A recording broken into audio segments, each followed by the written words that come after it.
where time nurtures realms with a gentle hand, I stand, a guardian of verdant lands. Secrets of life in every leaf and bough mingle with my voice, a nature's vow, a tempest's wrath with thunderous sound, omnipotent displays all around, a herald of rebirth, a new world's heart, a divine tale where love plays the part. In realms untouched by the march of time, the harbinger pulses with wisdom's sign. My whispers, like seismic secrets of yore, meld with my cries, a nurturing uproar. In a realm beyond time's steady march I stand, where wisdom breathes in a celestial land. I hear the whispers, ancient secrets they confide, merging with silent cries that within me reside. In a world of ice and endless snow, a tale unfolds. In a celestial glow, a force of wisdom, ageless and grand, speaks in silence across the frozen land. In heaven's grip, where seraphs clash, a force ethereal in cosmic flash. Our wisdom and might, like thunder's decree, forging tomorrow's unshackling destiny. Where angels' paths cross in heaven's embrace, an ethereal waltz with dancers in place. Their wisdom and grace in a sacred vow shape our future, destiny's bow. This storm, a tale of power and might, signals new beginnings in celestial light. With each essence wielded, the scheme unfolds. In this cosmic drama, every extreme is told. In solitude's shade, where calmness wanes, my fiery spirit with fervor remains. Disturb divine peace, transformative zeal, I call upon heaven, its power revealed. In the shadow of stillness, where calm meets its end, I rise as Pyra, passion without end.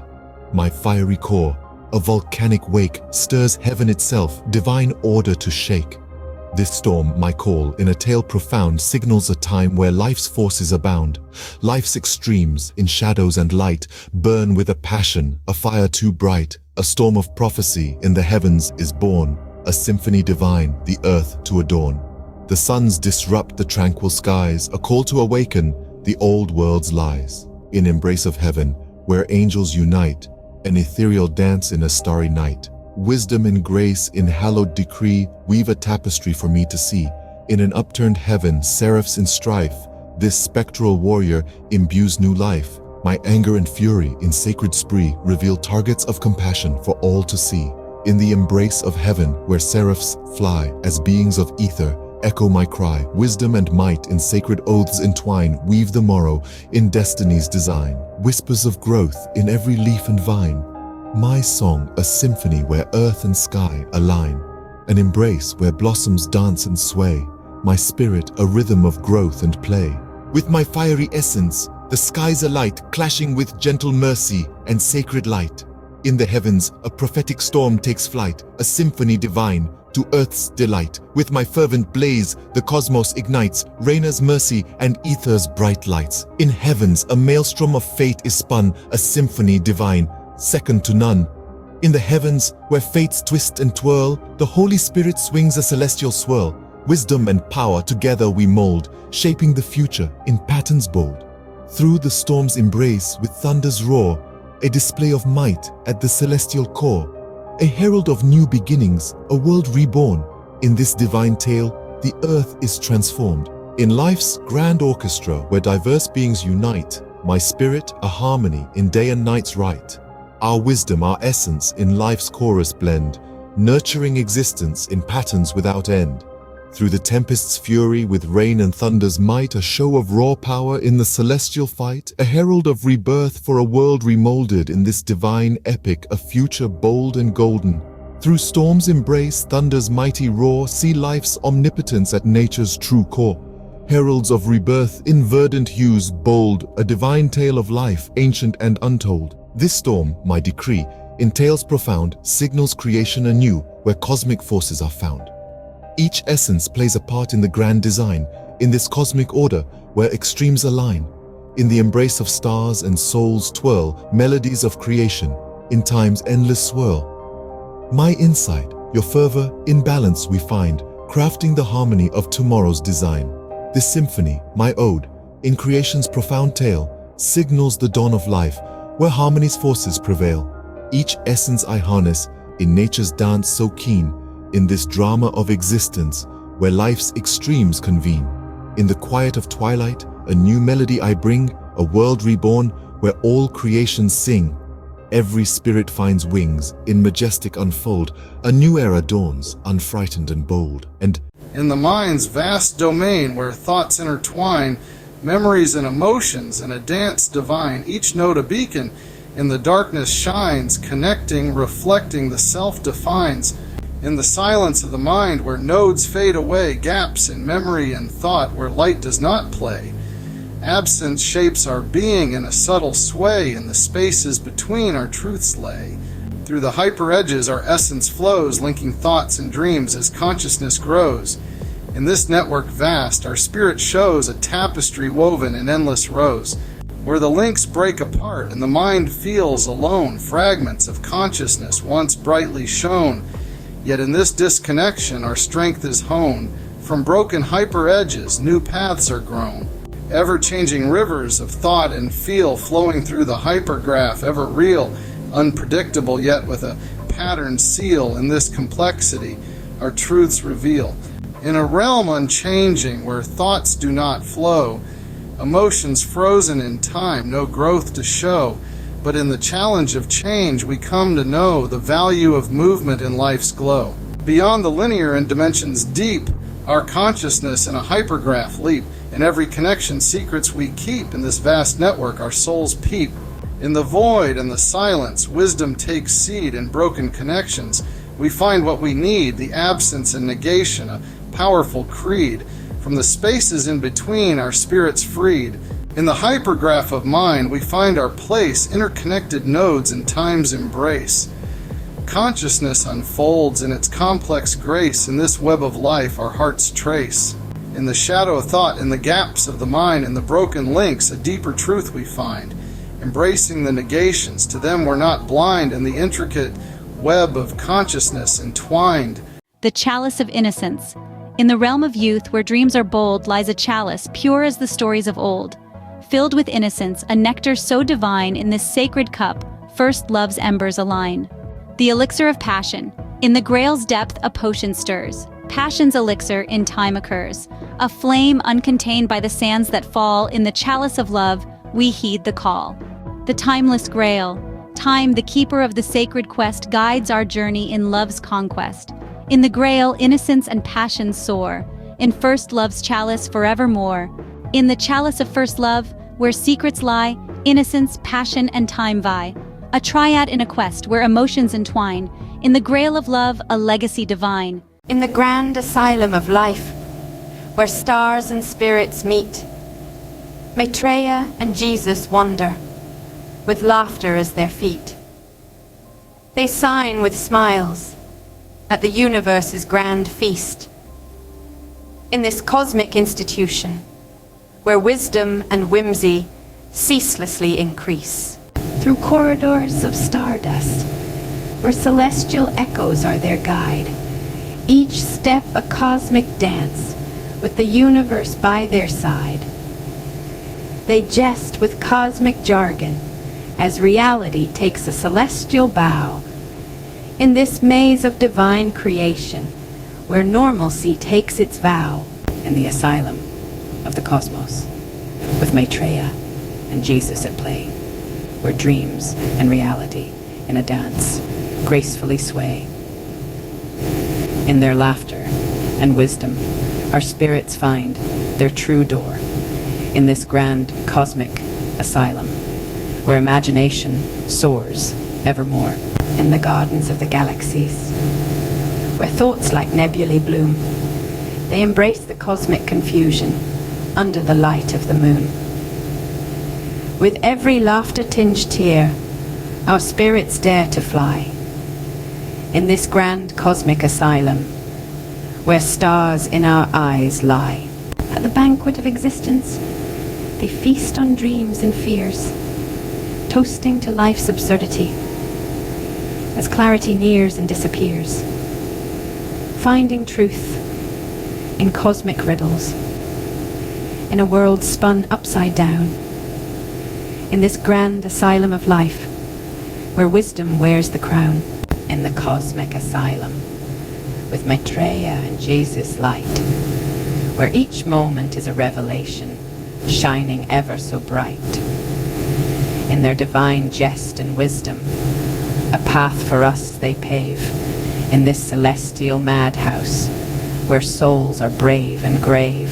Through the halls of the universe, with wonder in their eyes, each moment a hidden treasure beneath the cosmic skies. The walls adorned with memories of galaxies far and wide, reminding us of the cosmic journey in the asylum where we reside. In rooms of reflection, where hopes mirror the divine, Maitreya and Jesus whisper, in tones so sublime. Embrace the cosmic unexpected, they hum. In the heart of madness, find your sight. For in the asylum of the cosmos lies the truth in the starry night. In the cosmic asylum with Maitreya and Jesus' embrace, we find peace in chaos, in the cosmic race. Their laughter echoes through the stars, a symphony so grand, in this universal asylum, where together we understand. In every cosmic jest, a lesson to be gleaned. In the humor of the divine, profound truths are seen. Through history and galaxies, their humor forever chimes.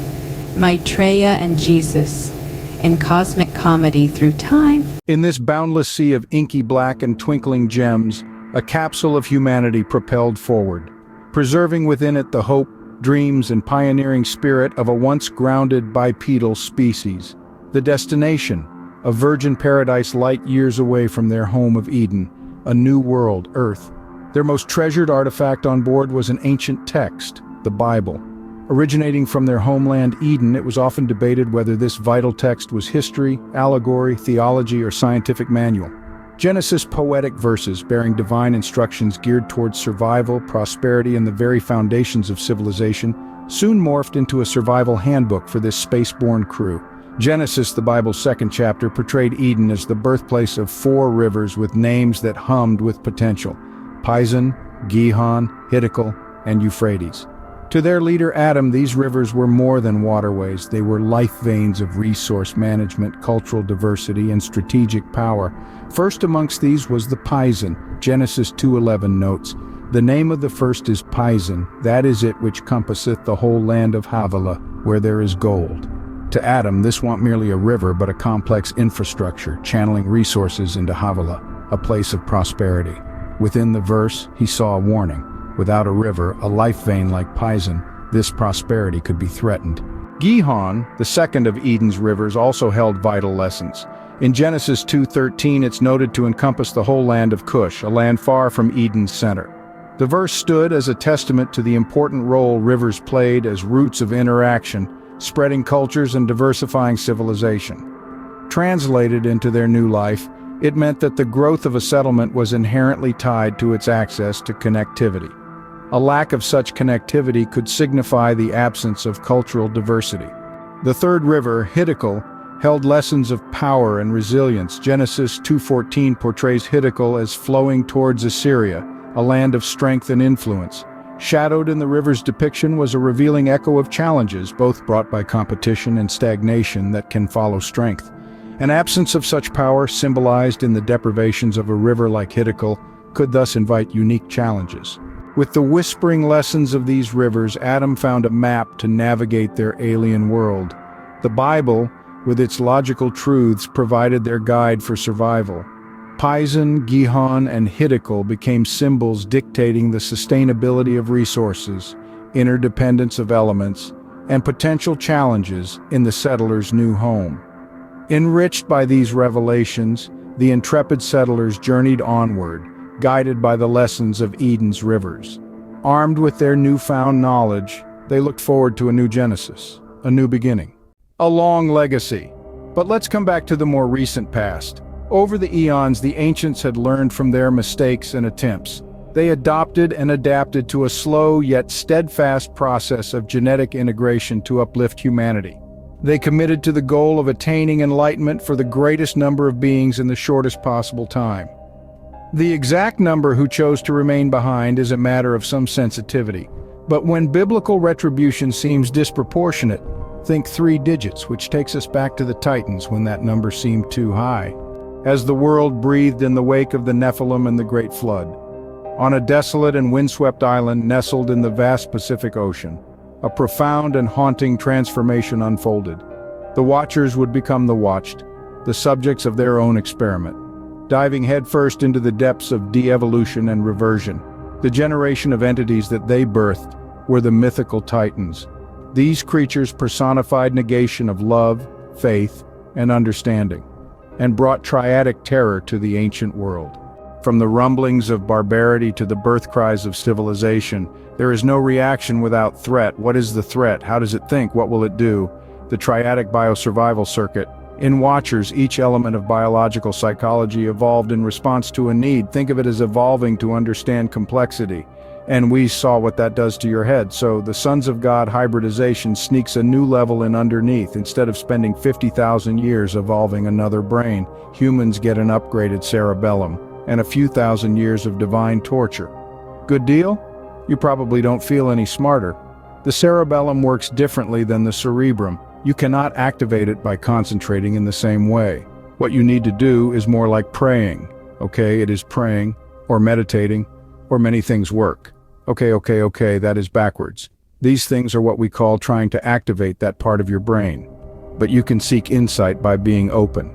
I recommend seeking insight openly, without intention beyond love, because trying to force a path is using the wrong part of your brain, and you get better ideas when you don't force it.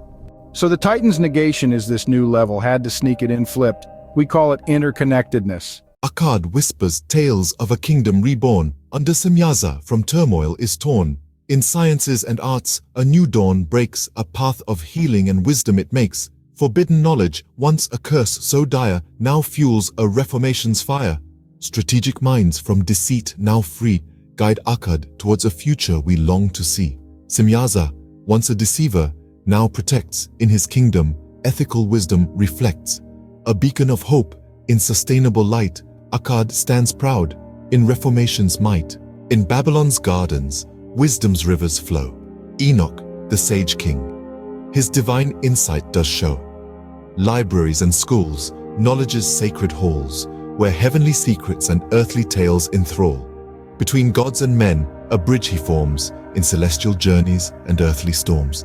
Babylon, a testament to balance so rare, a kingdom where cosmic and human affairs pair. Here, Enoch's wisdom guides the way, illuminating paths, night or day.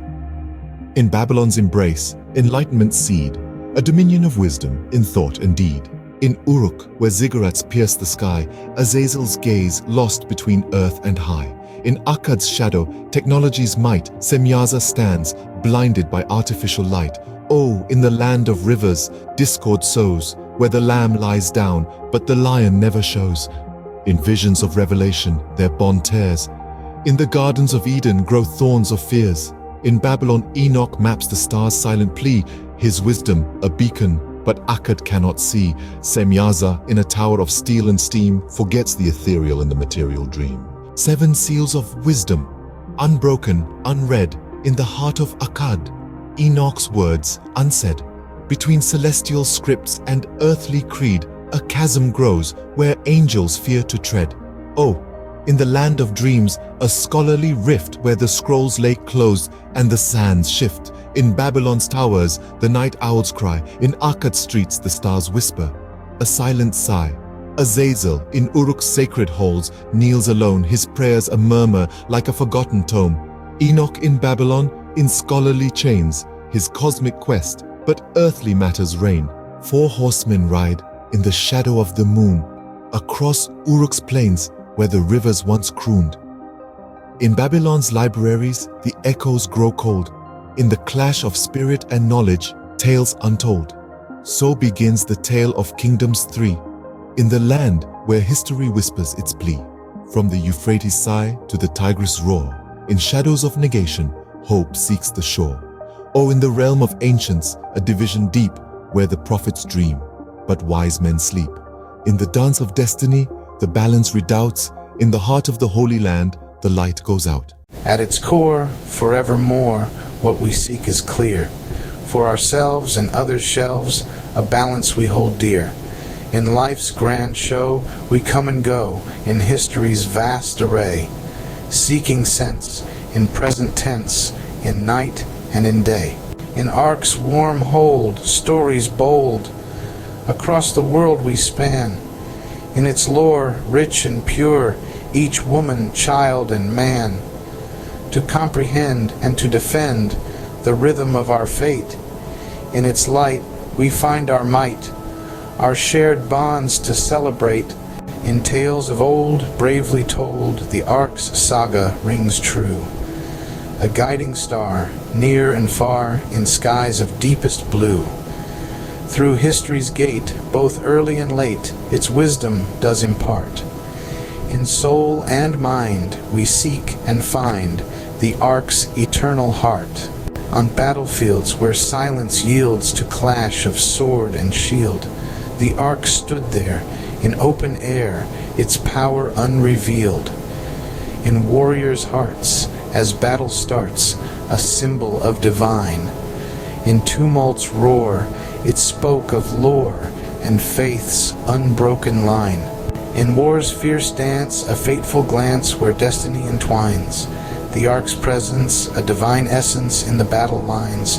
In every fight, by day and night, courage and faith combine. With every scar, near and far, the Ark's tale does its sign. In unity the soldiers see, a force beyond their own. The Ark, their guide, in stride by stride, its sacred power shown. Moral and might in equal sight, on fields of war are sown. In every heart they play a part, where seeds of valor are grown.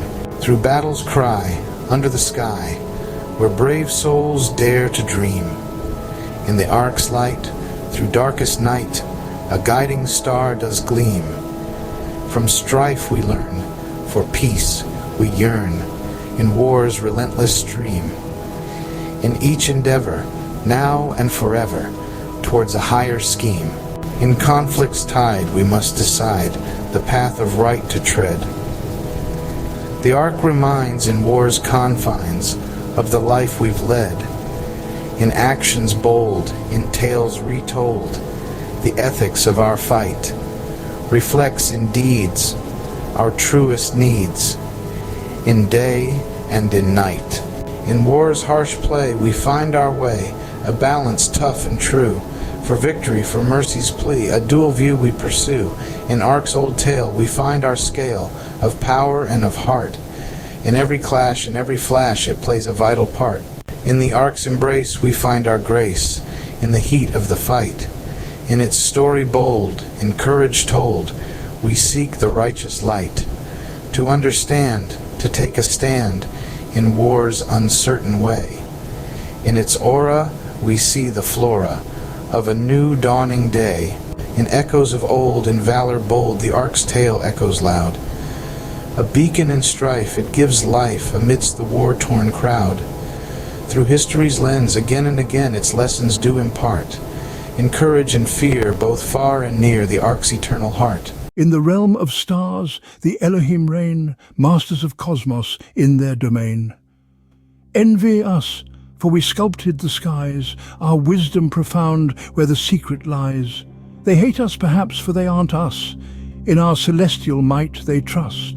In the cosmos vastness Elohim reign, creators of life in the starlit domain. Their gaze upon earth with a twinge of regret, for the life they sculpted a celestial bet. Envy us, fear us, the humans might cry, our star-born creators in the sky. Humans on earth with ambition blaze, explorers of depths in life's intricate maze. Our spirit unbound, our creativity soars, in our earthly struggles our heart implores. They may hate us for they can't be us, in our vibrant diversity we thus. On earth we stand gazing up at the stars, wondering about our forebears from afar. In our hearts, a mix of reverence and spite for those who gave us day and also the night. They hate us, for they aren't us, we sometimes say, fearing the Elohim in their cosmic ballet. Hybrids caught between two vast worlds, in their veins the story of the universe unfurls. Part human, part divine, in their eyes a gleam, reflecting the struggles of the Elohim's dream. They resent us for our dual sight, caught in the middle of an ancient plight. They hate us 'cause they ain't us. The chorus rings, Elohim, humans, hybrids, each with their wings. In each group's claim, a prideful stance, in their unique journey they dance. Yet in this envy, a hidden plea, for understanding, for unity. Hybrids, the bridge, in two worlds they dwell. Harbingers of unity, in them stories swell. Envied for our dual essence so rare, in us two lineages gracefully bear. They might hate us, for they aren't us. In our unique harmony they discuss. They hate us 'cause they ain't us, a chorus rings, in the hearts of humans and the hybrids' wings. Elohim above, watching their earthly seed, witnessing the envy, the human creed. In this cosmic drama, a tale of yearning, for what one is not, a constant burning. But in this spiral of envy and pride lies a path to understanding wide, recognizing our shared cosmic birth on this blue planet, our home, our Earth. Elohim, humans, hybrids alike, in our differences, our strengths unite. So, let's sing a new song, Under the Stars Above, one of acceptance, unity and love. They hate us 'cause they ain't us, no more we'll say. In our uniqueness our power lay. Elohim, humans, hybrids, in cosmic chorus, together we thrive, nothing can divide us. In this cosmic saga, envy but apart, each entity plays a distinct, vital art. Beyond the hate, a deeper truth we find, in each difference, a bond entwined. Elohim's wisdom, humans' flair, hybrids' balance in all we share. They hate us 'cause they ain't us. In this cosmic play, a melodious chorus. Yet beneath the envy, a common light, in each unique spirit, a collective might. Elohim, humans, hybrids, together we rise, in our shared cosmos, our joint prize. In the depths where ancient scrolls unfold, echoes of prophecies, bold and old. Leaders with wisdom as sharp as a spear, guiding through chaos, the path crystal clear. In celestial strategies, their insight we trust, navigating realms where light combats dust. Through the firestorms, revelations foretell, where courage and heart in the brave swell. Decisions strike, swift as lightning's course, cutting through doubt with unyielding force. In the maelstrom of conflict, their resolve never bends, for in the heart of the brave, fear meets its end. In the war's crucible, integrity shines, a beacon unwavering in darkened times. Righteousness their armor, unblemished and true, standing against the night in a world askew. Their deeds, a testament to virtues held tight. In the sons of light, goodness burns bright. As dawn's light kisses the encampment's face, leaders emerge, guardians of divine grace. Their wisdom, a beacon in strategy's maze, reflecting a purpose that time never sways. Navigating realms, both seen and unseen, in their guidance, the cosmic order convenes. In battle's heart, where fear's shadow looms, their courage shines, dispelling the glooms. Decisions sharp, like a sword's swift slice, clearing doubt's fog with conviction's ice. Not reckless, but rooted in righteous belief, their bravery inspires, gives hope and relief. Paragons standing in integrity's might, their actions and words as day follows night. Righteous and steadfast they set the course, in their unwavering path lies unity's force. Trust and loyalty in their wake, it flows, binding the sons against shadowed foes. In the shadows where righteousness dims, wisdom's light wanes, integrity's hymns. Righteous lapses, decisions' path strays, moral integrity in the fog frays. A dance of doubts in leadership's mind, where clarity's lost, wisdom confined. Against threats unseen, their strategies face, challenges fierce in war's relentless pace. Tactics stumble, moral authority shakes. In the forge of battle, leadership quakes. Internal dissent whispers, dangers grow. In the crucible, their true strength they show. In conflict's heat, principles stand test. Leaders hold true in their spiritual quest, aligning actions with values held dear. In adversity's face, they do not veer. Guidance pure through the darkest of nights, upholding their creed in the harshest of fights. In Uruk's shadows, where redemption's song is sung, a sun king reigns, his past a heavy tongue.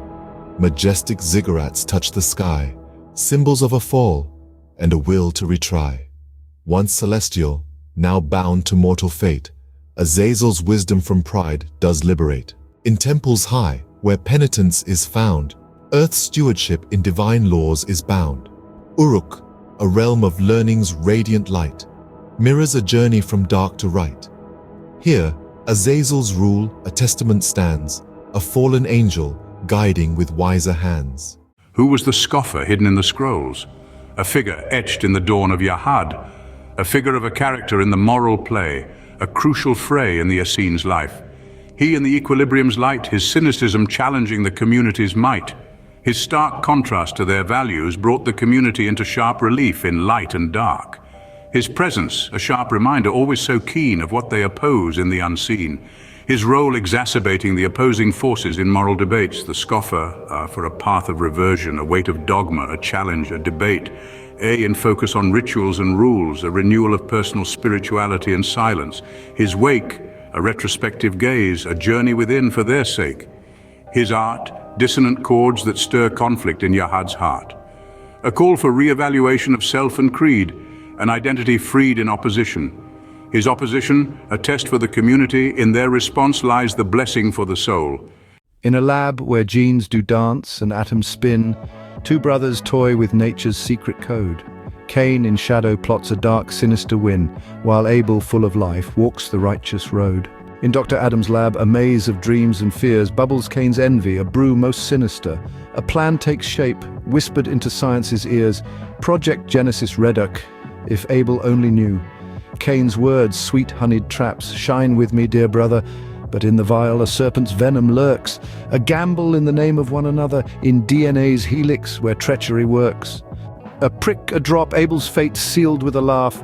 Battle scars, he jests, a heart so light. But soon his voice, a broken phonograph, mutations waltz, turning day to endless night. Cain's eyes, a war of mirth and hidden pain, as Abel warps in nature's cruel jest. Merely a mishap, the constant refrain, blind to the storm brewing in Cain's chest. Abel, a mosaic of nature's whims, Cain's notes, a diary of descent in lucid flashes midst genetic limbs, Abel's joy, a pure, tragic accent. Breakthrough, Abel cries amidst his plight, a revelation born from genetic strife. Cain's heart, a battleground of dark and light in the laboratory of life. A final quip, Abel's evolutionary jest, a crystalline end to a brother's bond. Cain's victory, hollow in his chest, realizing the love he's squandered and beyond. Dr. Adam's horror, a mirror to Cain's soul, a lesson learned too late in the game. A triumph tainted, an unachievable goal, a brother's love, not a prize to claim. A lab, a grave, a monument to ambition where Abel stands, a crystallized vision. Cain, older, wiser, a storyteller of caution, speaks of envy, love, and a fatal decision. In this tale of genes twisted and hearts misled lies a satire of ambition, love, and dread. So remember, dear listener, as you tread life's thread, the cost of jealousy in hues of remorseful red. In realms where spirits and mortals entwine, the sons of God in ancient law they shine. From celestial heights they gracefully descend, to merge with man their divine essence to lend. Central to their quest, the Grail, sacred and divine, a beacon of hope. In the darkness it does shine. Guardians of this chalice, pure and bright, the sons of God defend it with their might. Karma weaves its thread, a dance of fate and will. In the tapestry of life, its colors vivid, never still. Reincarnation, a cycle vast and true. In the tribe's lineage, ancient spirits renew. As genetics weave through time's grand continuum, each birth a reflection of this spiritual pendulum. The sons, their seed celestial, in earthly guise, in mortal forms, their ancient wisdom lies. But in their path, the dark forces they confront, spectre and wolf, their ominous presence to daunt, a battle silent, yet fierce, within each soul. For the Grail's purity, the ultimate goal. In the veil of night, where shadows creep and play, specters' lies negate, leading hearts astray. The wolf in stealth seeks to sever the bond of love and truth of which the tribe is fond. The sons of God, their light against the dark, stand firm in love, a divine unyielding spark. In every word, in every selfless deed, they affirm truth against deceit's seed. Humanity's essence, the wolf strives to mar, sowing seeds of doubt near and far. But in each soul, a flame of hope does burn, affirming life at every twist and turn.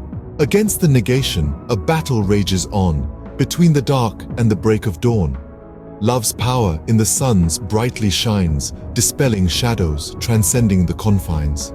The Grail, a symbol of unity and peace, in its glow, negations cease. The tribe, inspired, holds to what is true, their humanity affirmed, in the lights renew. In the face of untruths, bold and rife, the sons defend with love the essence of life. Truth, their shield, humanity, their sword, against the negation, their spirit soared. In this grand struggle, the Grail stands tall, a symbol of unity, a divine call. Through generations its essence flows, in the genetic tale its radiant glow shows. The tribal line, a story grand and bold, carries the imprint of the celestial mold. Each child born, a reincarnated spirit, the sons of God's influence they inherit. In life's vast play, where karma's dance unfolds, a tale of struggle, bravery, and courage it holds. Through trials, tribulations, spirits are refined. In the forge of life, their fates intertwined. The sons, from heavenly realms, their legacy cast. In the mortal world, their spirits hold fast. In conclusion, their descent, a pact so grand, with the tribe's lineage, hand in hand. In this cosmic theater, destiny's hand guides the journey of souls where light and dark collides. The Holy Grail, a symbol of the divine hand in the tribe's journey as God had planned. In the hallowed halls of memory, where echoes of laughter still ring, we danced in the golden light of youth, our dreams taking wing. A whisper then, a secret shared, a dream you wished to chase, a journey that beckoned you beyond, leaving us to face our own space. With warm embraces and hopeful smiles, we said our tearful goodbyes, unaware of the shadow that would grow, a descent into my personal demise. A new love blossomed for another, a union of hearts, a sight to behold. While their world bloomed, mine began to fold under a star growing cold. The laughter that once filled our group, loud and full of life, began to fade. The bonds we thought unbreakable eroded by time's relentless cascade. Life's march forward brought change, jobs, moves, families to hold. With each goodbye, a deeper void, a shadow that grew bold. One by one our paths diverged, life's tapestry taking shape. A lone figure I stood, a fading memory in a world that began to reshape. Time rushed forward like a relentless tide. Friends became distant echoes, their comforting voices now mere whispers in the chambers of my heart's meadows. Through bustling streets I roamed, a solitary figure in the crowd, a ghost in a world of joy, frayed and shrouded in a lonely cloud. Our shared dreams and laughter now silenced, lost in the screams, my pleas, my cries unheard, disappearing like forgotten dreams. Days grew cold, nights stretched long in my realm of solitude, each moment a stark reminder of a life lived in quietude. Once a haven, solitude became a haunting specter. Its unyielding grip held me, a prisoner, with no protector.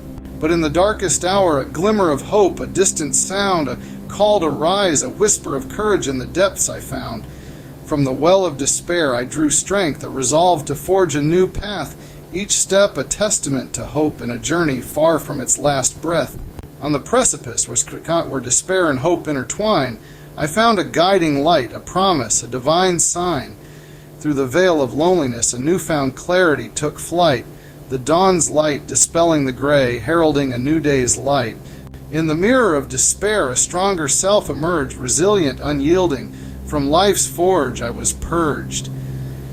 In the embrace of solitude, where once fear held sway, I discovered a strength within, a beacon to light my way. The long nights and cold days, time's relentless grind, brought lessons of endurance, a mountain to climb. In the quiet where laughter once echoed, a new voice began to sing, finding solace in solitude, a star in the night beginning to swing. Alone in the crowd, a journey of self-discovery. In the company of solitude, I found my recovery. Friends became cherished memories, more than faces in the fog, their lasting impact forever etched in my heart's log.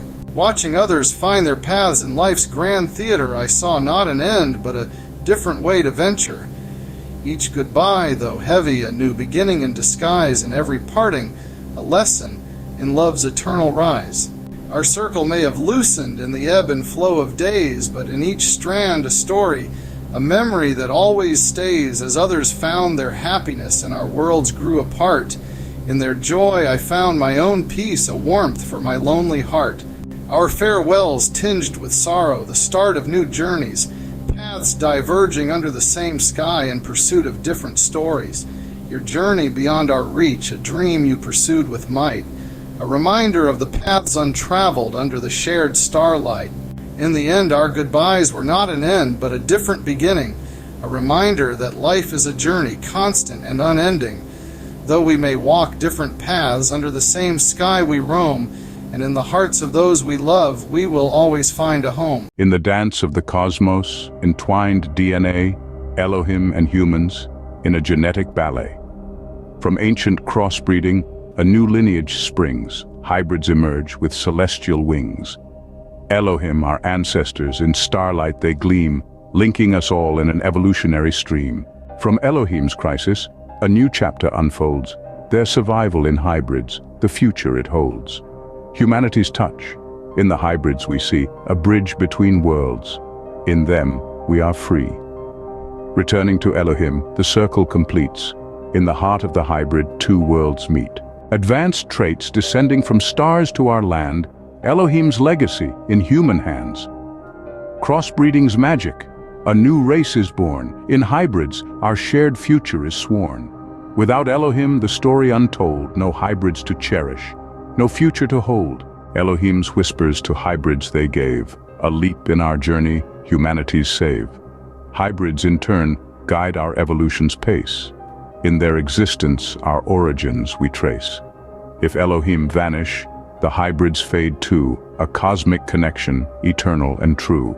Elohim's knowledge, like seeds in the wind, to humans it travels, enlightenment begins.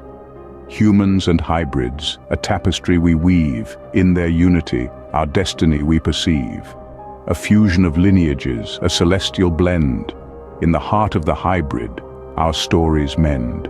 Elohim's vision, in humans it breathes, hybrids the fruit of the cosmic sheaves. In their harmonious dance, a story untold, of star-born ancestors and futures bold. In every heartbeat their legacy sings Elohim, humans, hybrids, celestial kings. From Elohim's spark life's tapestry spun, humans and hybrids together as one. In absence or presence the connections remain, a cosmic ballet in every vein. Elohim's dream, in hybrids it thrives. In every human, their spirit survives. In the web of existence, each thread interlaced, Elohim, humans, hybrids, beautifully graced. In their convergence, a story of light, spanning the stars, in the depths of the night.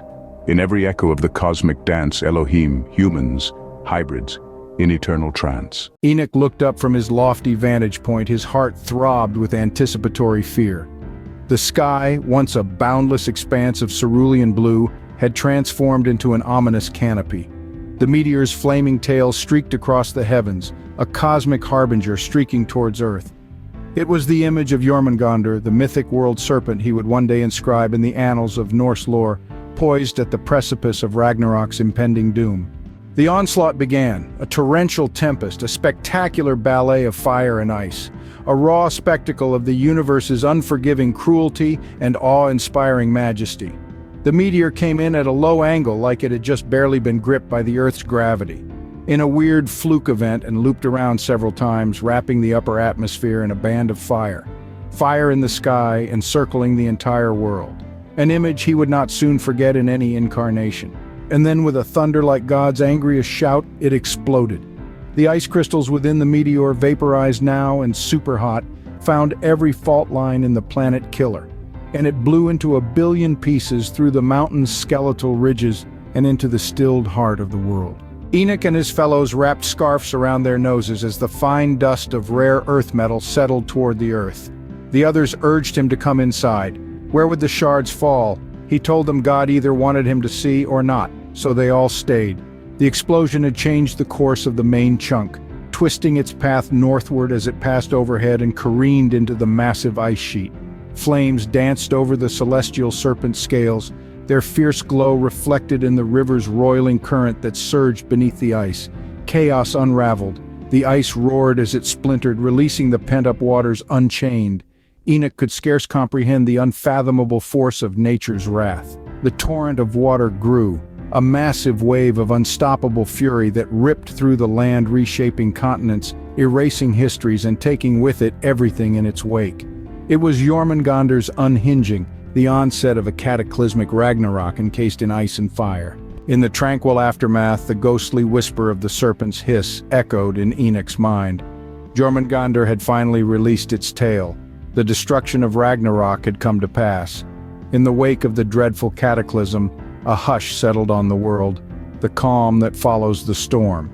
First there was silence, the silence of rebirth. Then gradually, the soft murmurs of life crept back, the restarting heartbeat in the world's chest. Ragnarok had passed, leaving in its trail a world irrevocably scarred, yet on the cusp of a new beginning. The universe had chosen to reset itself, and as he beheld the world's unmaking and the dawning of a renewed existence, Enoch could not help but be moved by the spectacle. With a spirit hardened against despair and kindled with renewed hope, he understood his purpose. In the theatre of cosmos, where celestial bodies play, a whirling globe in a delicate orbit's embrace sketches a ballet in endless cosmic space, a waltz so divine, a mesmerizing grace. This orbital journey by unseen hands softly steered sculpts the flow in the cosmic expanse revered. Without this gentle whirl, the dance falters and fades, sowing disarray where harmony once swayed. The gravitational hymn at the heart of this celestial dance links the sphere's essence to the path it dauntlessly prances. As mass joins the waltz, the hymn's power ascends. In this dance of weight, gravity's embrace never bends. Planets and their paths, in a rhythmic ballet, craft a harmony of spheres in gravity's tender play. The constant's allure and the tempo's sway weave the celestial song in this cosmic array. The orbit's curve around mass gently bends. In the orbital waltz, a trek without end. Mass and gravity, in a symphony that gracefully blends, compose the tale of orbits as the cosmos attentively attends. As globes pirouette, around the sun they glide. Its cosmic rhythm, celestial stories confide. Echoed in axis, where the dance's spirit resides. In the absence of rhythm, the waltz would subside. The orbit's arc bends, a beautiful sight, a tremendous ellipse with foci defined. New masses reshape this path's spectral thread, altering melodies in gravity's spread. The semi-major axis in its orbit's heart adapts to preserve balance in the cosmic art. Masses and gravity, in a concord they impart, the measures of orbits in our cosmic chart. The ballet of masses with orbits time, in gravitational symphony, harmony sublime. Constant and period, in unity they chime, orchestrating the cosmos, a grand paradigm. The axis dances close, round gravity's heart, cosmic equilibrium playing its part. As planets twirl, round their fiery stars embrace, time's cosmic beat unfolds in celestial grace. The dance of masses with orbits time, in gravitational harmony, a symphony so fine. Mass and gravity, in a melody that blends, triads of force the cosmos comprehends. This dance of giants, in time's unending rhyme, a gravitational chorus in the cosmos's prime, where stars and planets in unity chime, spinning in place, a spectacle sublime. This celestial waltz by unseen maestros led sculpts the sky's ballet in the vast cosmic bed. Absent this pirouette, the cosmos would dread a dissonant chaos where serenity once tread. In grand cosmic drama, neath the curtain of night, our planet spins on, a ballerina in flight, carving arcs of splendor in the void's eternal light, singing songs of the universe in voices so bright. Before the dawn of their tales unfold in the annals of time, a story old. In the breath of the divine, a world conceived. In the garden of beginnings, a narrative weaved. In the quiet of Eden, where life began, a tapestry of souls in a divine plan. From Adam and Eve, the human seed, a lineage of promise in covenant's creed. In these early whispers, destinies form in the womb of history through calm and storm. From the union of Isaac and Rebekah's grace, the stage was set for a timeless chase. Isaac, the tranquil son of a promise, in his lineage a future amiss. Rebekah, the insightful, of beauty and wit, in her heart a vision subtly lit. In their union a dual prophecy told of two nations in their offspring's mold. Esau and Jacob, the twins to be, in their essence a duality. From the first cry their fates entwine. In their story a design divine, a prelude to a journey of spirit and earth, in their beginning a tale's birth. So begins the saga in time's vast sea, of two brothers bound yet free. In the womb of the past their story's seed, in the garden of time a destiny's creed. In twin shadows born two paths were set, Esau the first in nature's net, Jacob the second, a destiny unseen woven in whispers in twilight's sheen. Esau of the earth, robust and wild, in his veins the blessing, nature's child. Jacob, in quiet, eyes the unseen thread, a spiritual quest with doubts and dread. In hunger's moment a birthright past, Esau's choice in a stew cast. Jacob the planner saw beyond the meal, in the trade a deeper deal. Rebekah's words like shadows steer, guiding Jacob in a plan unclear. In brother's skin, a deceit so deep, before his father a promise to keep. Words of blessing from Isaac's heart, bestowed on Jacob in deceptive art. Yet, in his soul a truth unspoken, a spiritual bond seemingly broken. Jacob, now bearing a title unearned, felt the void where true faith burned. Through years of toil under foreign skies, Jacob's faith wavered, belief in demise. The blessing a metaphor, he scorned in strife, in the tangled paths of his wandering life. Jacob, the scoffer, in trials birthed, longing for grace without its worth. In seeking the literal, the essence missed, a spiritual journey in life's twist. The scoffer emerged in pain's sharp glow, doubting the blessing in life's ebb and flow. In seeking the tangible, the truth he missed, the spiritual essence in life's deep mist. For in Esau the blessing was true, in sinew and soil, in morning's dew. So unfolds the tale of two brothers' plight, in the struggle for blessing, in wrong and right. A journey of faith through doubt and night, seeking truth in the shadows for the soul's true light. In a world not too distant, where wit outshines the sword, a tale unfolds of Maitreya, with intellect as his cord. He, like Cyrano, possesses a mind sharp and vast. But in this modern satire, let's cast a different cast. Imagine Maitreya with a keyboard for his blade, fighting not for Roxane's love, but for truth, unswayed. His nose not long, but his digital footprint immense, crafting tweets and posts, his humor, his defense. In this digital arena, where likes are the prize, Maitreya battles trolls under the internet's skies. His eloquence unmatched, in every meme and thread, he champions logic with every word he said. But here's the twist. In our satirical rendition, Maitreya's love is not a person, but a mission. To enlighten minds, to make the world awake, using logic and wit for humanity's sake. His Roxane, perhaps, the public's fickle eye, captivating it with satire that flies high. Yet, he hides behind his screen, his true self unseen, his eloquence a shield, his intent keen. Employing the logical patterns as his guide, Maitreya navigates the web with wisdom as his tide. Coexistence and equilibrium, his social media dance, stabilization, counterbalance in every stance. He uses causal to spark change, reversion to critique, nonlinear to surprise, retrospective unique. Inclusion to gather, exclusion to define, conjoint for unity, bottleneck to refine. In this cyberspace, where truth and lies blend, Maitreya's quest on clarity does depend. A Cyrano for the digital age, with a different fight, using satire and logic to bring the truth to light.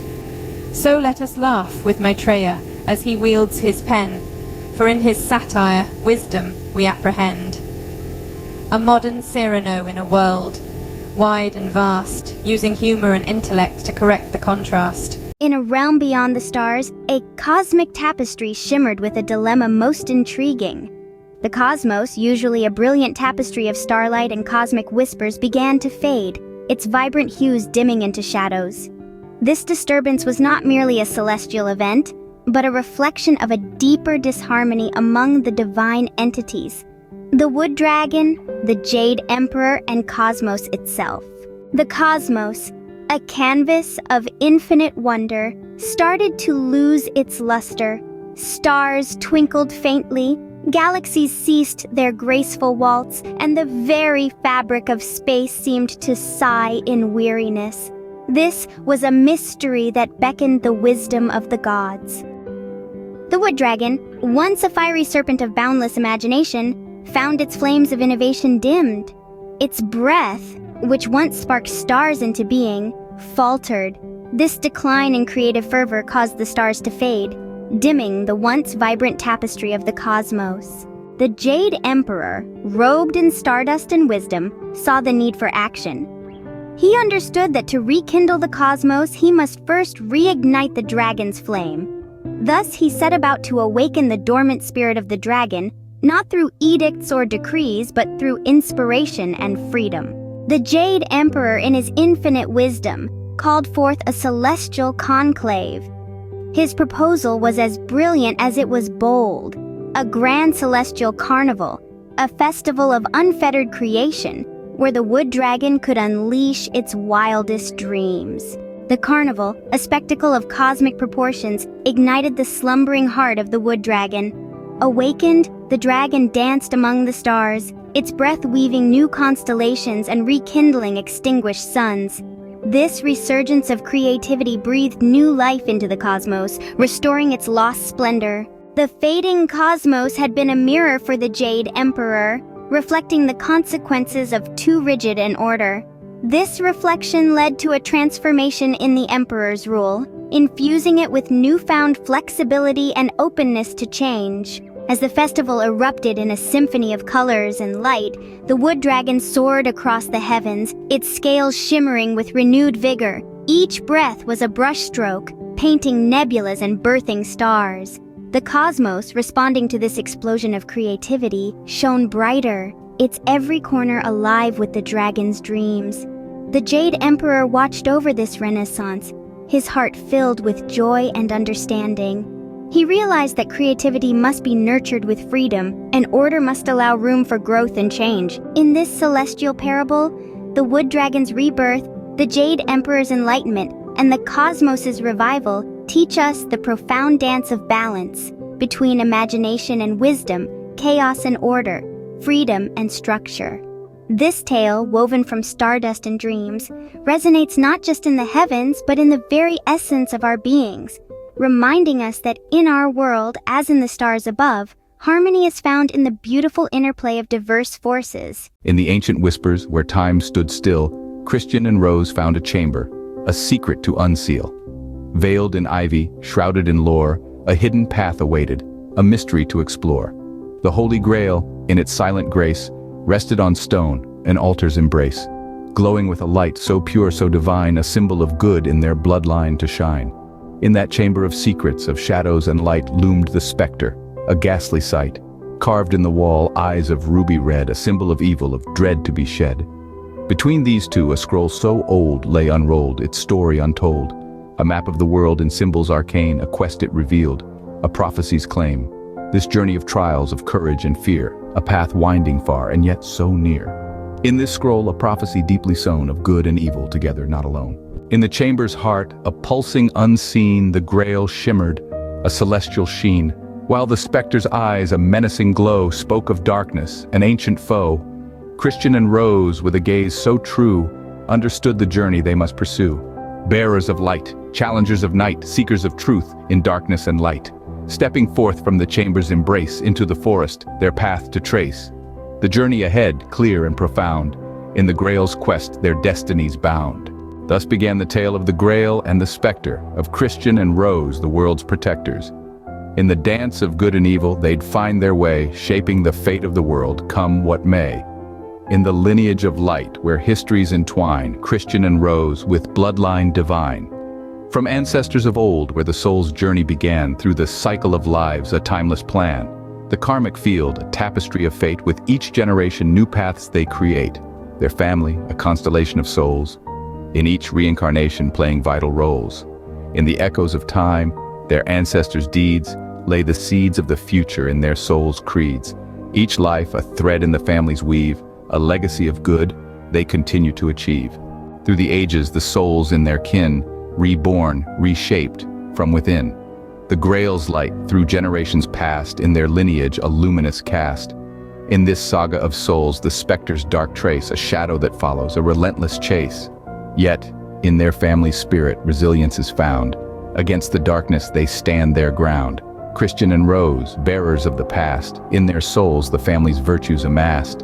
With each rebirth, wisdom they gain, in the dance of destiny a celestial refrain. The family's efforts, in God's will they trust, in each act of kindness, in each deed just. Their souls like stars in the heavens aligned, guiding them forward, the truth to find. Thus, in the journey of the Grail and the Spectre, their family's history, an integral vector. In the weave of time, in the soul's grand score, Christian and Rose to destiny's door. In the forest deep, where tales come alive, Christian and Rose, destined to strive. Under moon's eerie glow, through gnarled trees weave, they walked, where fate and legend weave. Rose in her cloak, a hue deep as wine, in this ancient wood, a tale redefines. Innocence and wisdom in her eyes did blend.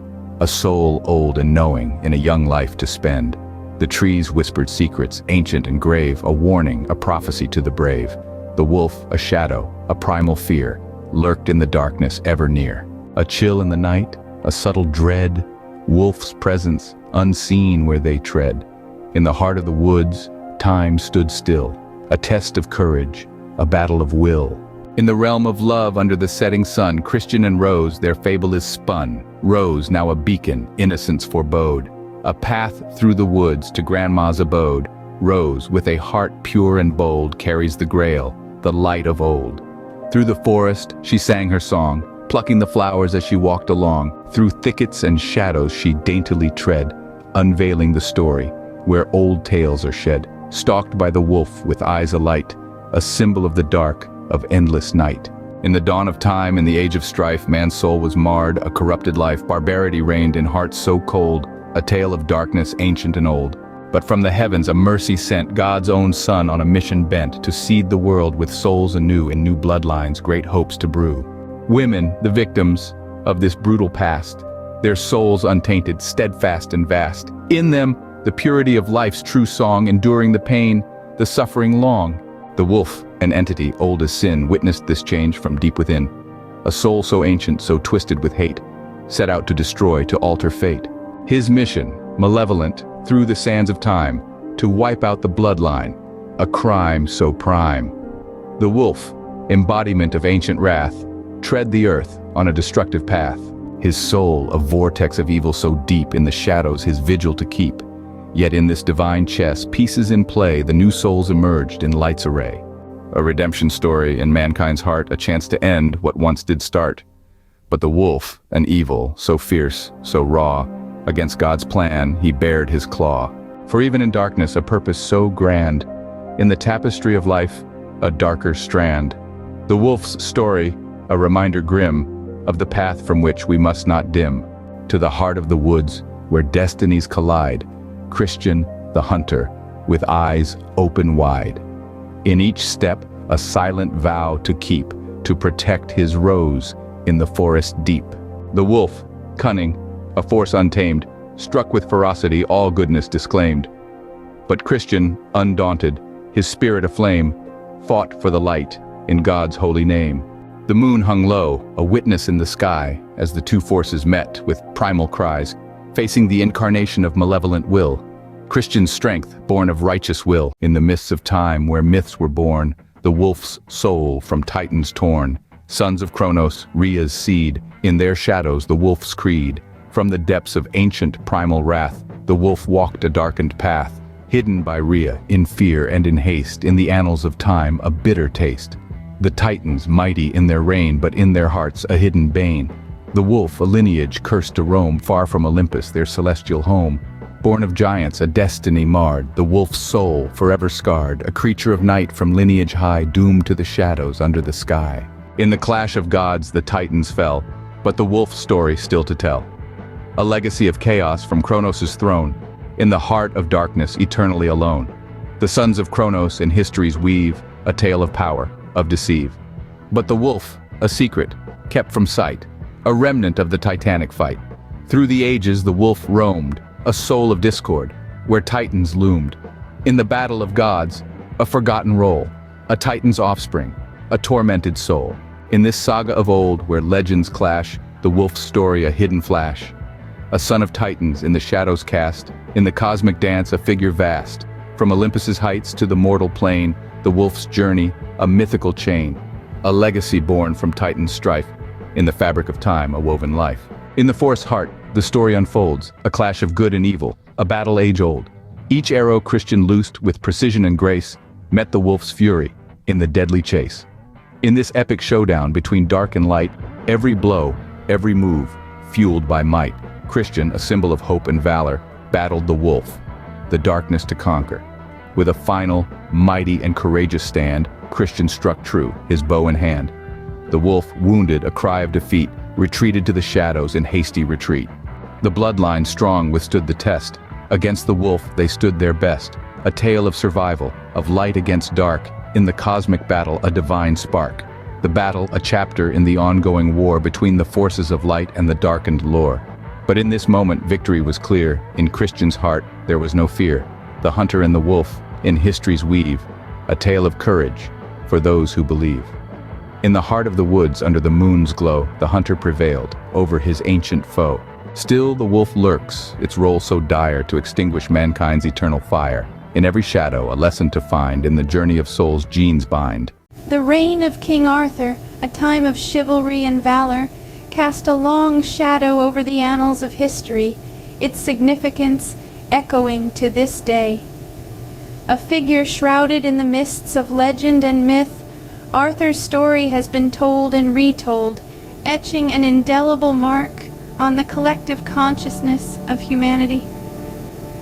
From the hallowed halls of Camelot to the mystical Isle of Avalon, Arthur's tale is one of power, justice, and unity, three pillars that form the bedrock of his reign. King Arthur, a name that evokes images of a just and noble monarch, ruling with a firm hand and a wise heart. His power, symbolized by the mighty Excalibur, was more than mere physical strength. It was a power born of courage, of conviction, and of a deep-seated belief in the inherent goodness of his people. It was a power that inspired loyalty and devotion, a power that stood as a beacon of hope in a world often fraught with uncertainty and turmoil. Justice, too, was a cornerstone of Arthur's rule. His court, renowned far and wide, was a place where fairness reigned supreme. Each verdict was a testament to Arthur's wisdom and his unwavering commitment to uphold the law. In his court all were equal before the law, and justice was meted out without fear or favor. It was a justice that fostered unity, a unity that held the kingdom together in times of peace and times of war. And unity, that elusive ideal, was perhaps the crowning achievement of Arthur's reign. His court, his knights, his people, they all stood together, bound by a shared sense of purpose and a shared love for their king and kingdom. In unity, they found strength. In unity, they found resilience. And in unity, they found a future bright with promise. In the heart of this legendary king, power, justice, and unity found a unique harmony. This triad, a testament to Arthur's character and his leadership, was the cornerstone of his reign, a reign that continues to inspire and captivate us to this day. In the halls of Camelot, King Arthur's power was a beacon of strength and fairness. Picture the legendary King Arthur, standing tall and commanding in the grand halls of Camelot. His power, innate and earned, was not just a tool for ruling, but a testament to his character.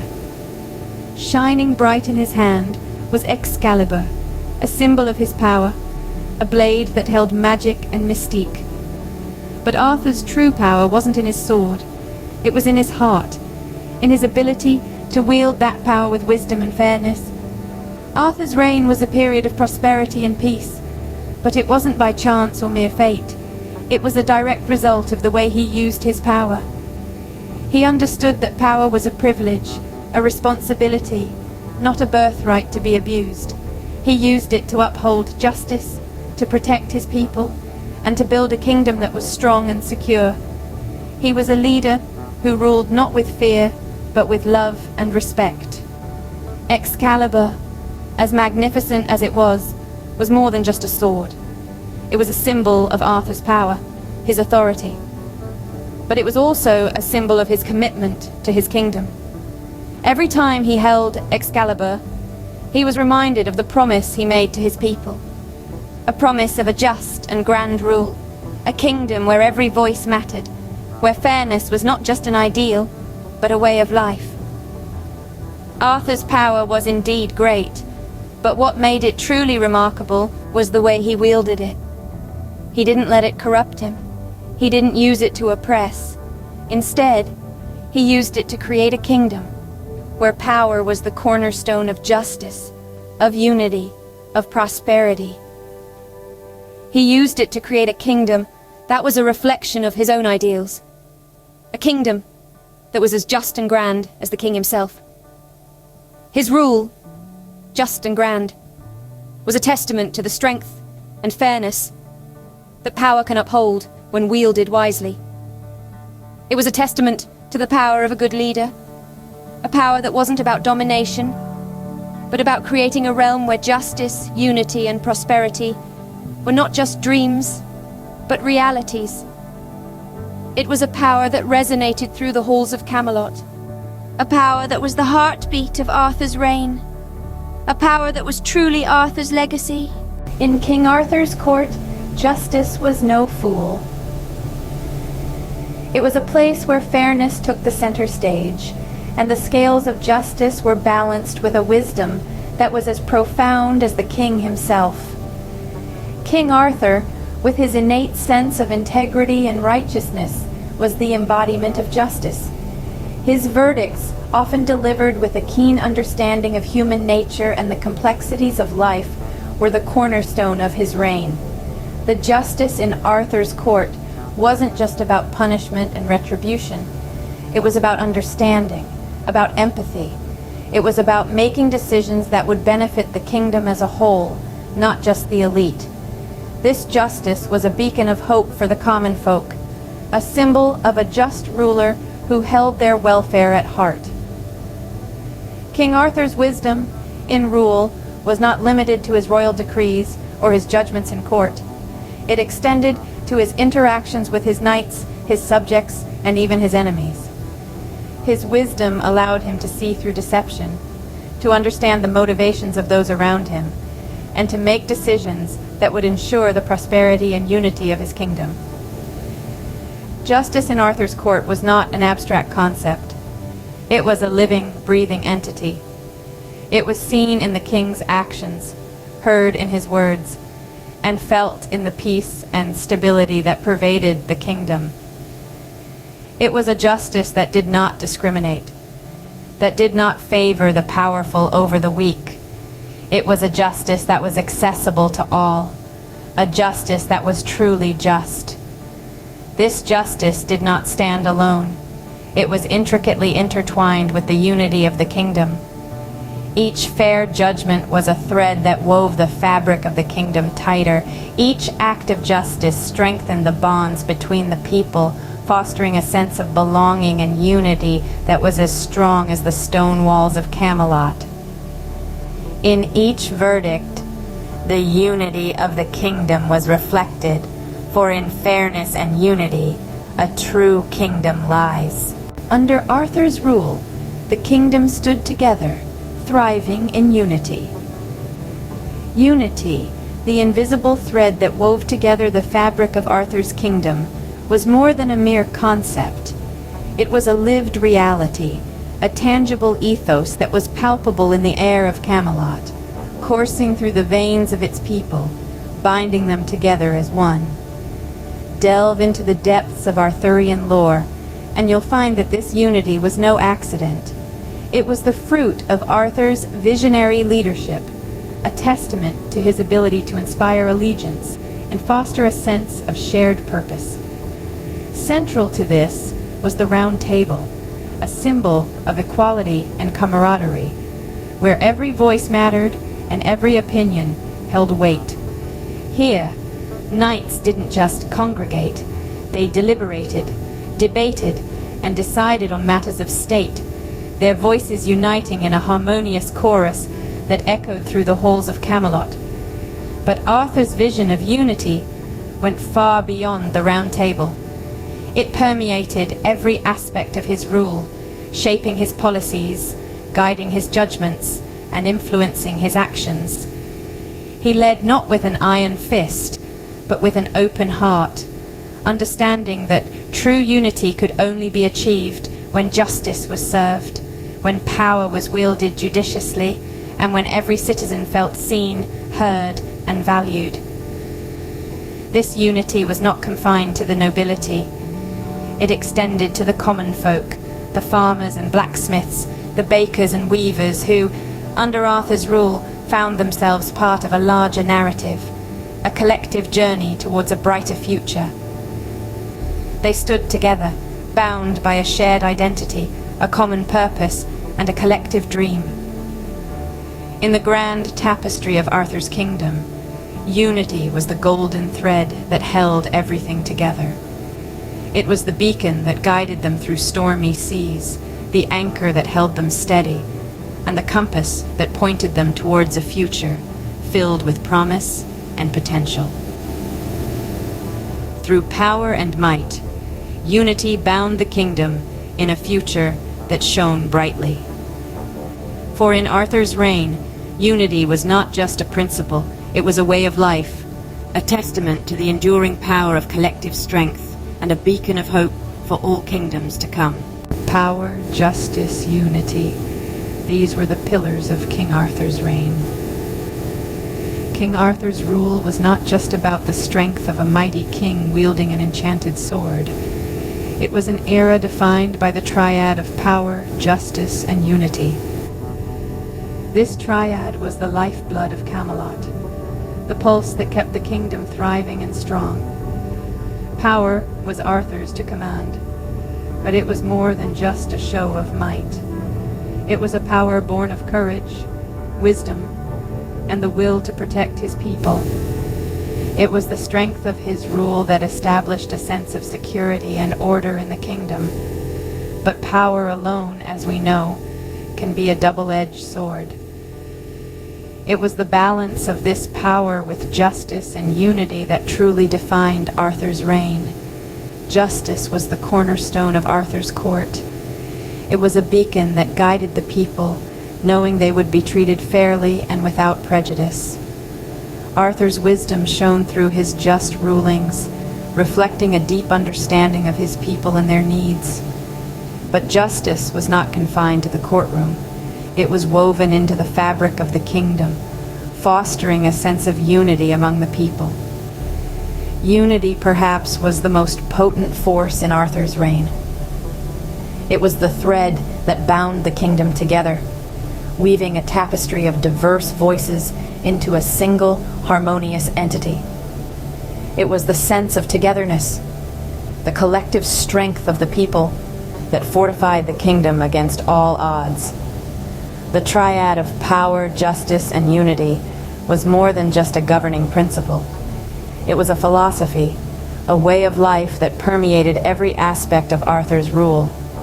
Each element of the triad fed into the other, creating a harmonious balance that held the kingdom together. Power was tempered by justice, justice fostered unity, and unity in turn reinforced power. In Arthur's heart, these principles found their rhythm, creating the symphony of a reign that still resonates in our hearts and minds. In a world flipped upside down, 'neath the moon's silver glow, where reason and wildness in a never-ending show. A barn door, a creek, a dive into the unknown, where the heart's quiet secrets in the moonlight are shown. Oh, in the mansion of dreams, in the shadows of want, where the rich folks wander, their riches they flaunt. Down the long, dusty roads, a face you can't trace, a journey of twists, a humorous race, where the quiet folks speak, and the world's upside down, where the jesters wear crowns and the wise man's a clown. A tale told backward with a grin and a wink. In the dance hall of life, we all find our link. Through fields of pretense, a path we all tread, not chasing gold, but simple truths instead. A mother's wisdom, plain and yet so profound, in the ordinary her strength is found. Dad's at the trail's end, not where it begins, a twist on the old tales, a new role he spins. In the reflection of time, a father's part, a look at our roles from the heart. Deeper we wander into life's great jest, where the simple truths they stand the test. Family and love like old oak trees stand in life's wild ride. These are the hand. In a world all flipped under the moon's soft light, reason and wildness dancing through the night. A door, a cavern, a dive into the unknown, where the whispers of the heart quietly groan. Ah, the big old house of power, shadows lurking round, sneaking where the rich folks play without a sound. In those halls of shiny things, a face you can't see, a journey turned upside down, a playful spree. Where the quiet ones speak first, in a world spun round, where jesters wear crowns and sense is rarely found. A tale told backwards, wrapped in jest and fun. In the court of the absurd, everyone's on the run. Down paths of trickery, a winding road we walk, not chasing after gold, but for truths that talk. The gift of kin, so plain yet fiercely strong, in ordinary and deep, where they truly belong. Papa at the tail's end, not the starting line, twisting what we know, a role to redefine. In the mirror of jest, the father's role cast, reflecting on times, the future and the past. Deeper we go into life's big joke, where simple truths shine through the smoke. Kin and love, the roots that don't break, in this crazy maze, they're what we take.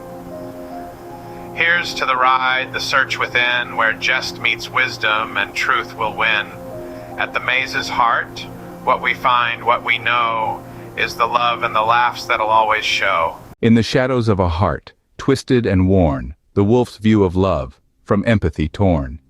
Damaged souls, seeking power as a key, to unlock a love they couldn't freely see. In their eyes, love a commodity rare, a game of power in a societal snare. Unable to grasp love's honest grace, they set rules in a desperate chase. Women with souls undamaged and whole, connected to the divine, playing their role. Their choice, their voice in love's true song. In the wolf's world, this did not belong. His romantic gestures met with a wall, for true love listens to a different call. Arranged marriages, controls tight fist. In his patriarchal realm, empathy missed. Yet the project's design to heal and mend, a path to salvation, an ascendant trend. Humans drawn to light, to a healing balm in the chaos, a seeking of calm.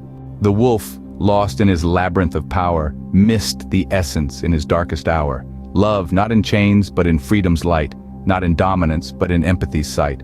In the Masonic path, a healing guide. For damaged souls, a transformative tide. The wolf, at a crossroads, a choice to make. To continue his path or a new one to take. So in this light, we return at last to a case from the more recent past. In the tale of Wolf Epstein, a truth unfolds. A story of power and darkness untold. A financier of wealth, a social elite, in a world of influence, a deceptive feat. Epstein, a man of charm and sway, walked with wolves in the light of day. In the shadow he cast, life withered from grass. Wolf Clintons, Bidens, and Trumps know the past. A financier dark, as history holds? Stories of abuse, of young lives sold. His connections, vast, a fetid tide, from the ivory tower to politicians, both sides. And beneath this facade, a sinister realm, where consent yield to power who clutches the helm. A world of exploitation, unseen, scuffing entertainment, law and politics gleam. Strange, desperate men who use their wealth to try to propagate themselves. A web of deceit, of young innocence torn. Social media enhancing the gaze of your father's boss who sees you as prey. Shame if he loses his job, they say. His story, a mirror of power abused, a reminder of the voices long refused. In the quest for truth, a path we tread, seeking justice for the tales unsaid. In Epstein's world, pure souls were soiled like Elon's kids' moms have to toil for a scrap and crumbs promised when they were beguiled to allow a foul beast to sire a child. Epstein's island a horrid, secretive place with chains on the floor, redactions not sane. Every man with any guilt on his name should be able to show he's not ashamed. Yet even for the wolf, a path remains to shed the shadows, the manipulative chains. We're not here to make you bleed, one DNA swab is all that we need. In dreams, in the chains, in the heart's deep yearning, the Grail's journey unfolds with each twilight turning. From a vision so delicate to a hidden might, in the dance of shadows, in the quest for light. In the hush of twilight's tender glow, Apollonia dreams where secret winds blow. A Grail of aspirations, in starlight it gleams, a vessel of hope in the night of her dreams. But with dawn's first light comes the shadow's cast, her dreams now veiled under a tyrant's grasp. In her daily trials, a Grail so concealed, a voice of her soul in the darkness sealed. In the twilight's whispering veil, Apollonia dreams, a Grail of aspirations, in the starlit beams. Glimmering in the distance, a beacon so bright, her silent rebellion against the mundane night. In the dance of shadows and light, dreams intertwine with the chains of day where hope's embers shine. A Grail, not just a dream, but a silent scream in the depths of her heart where her yearnings gleam.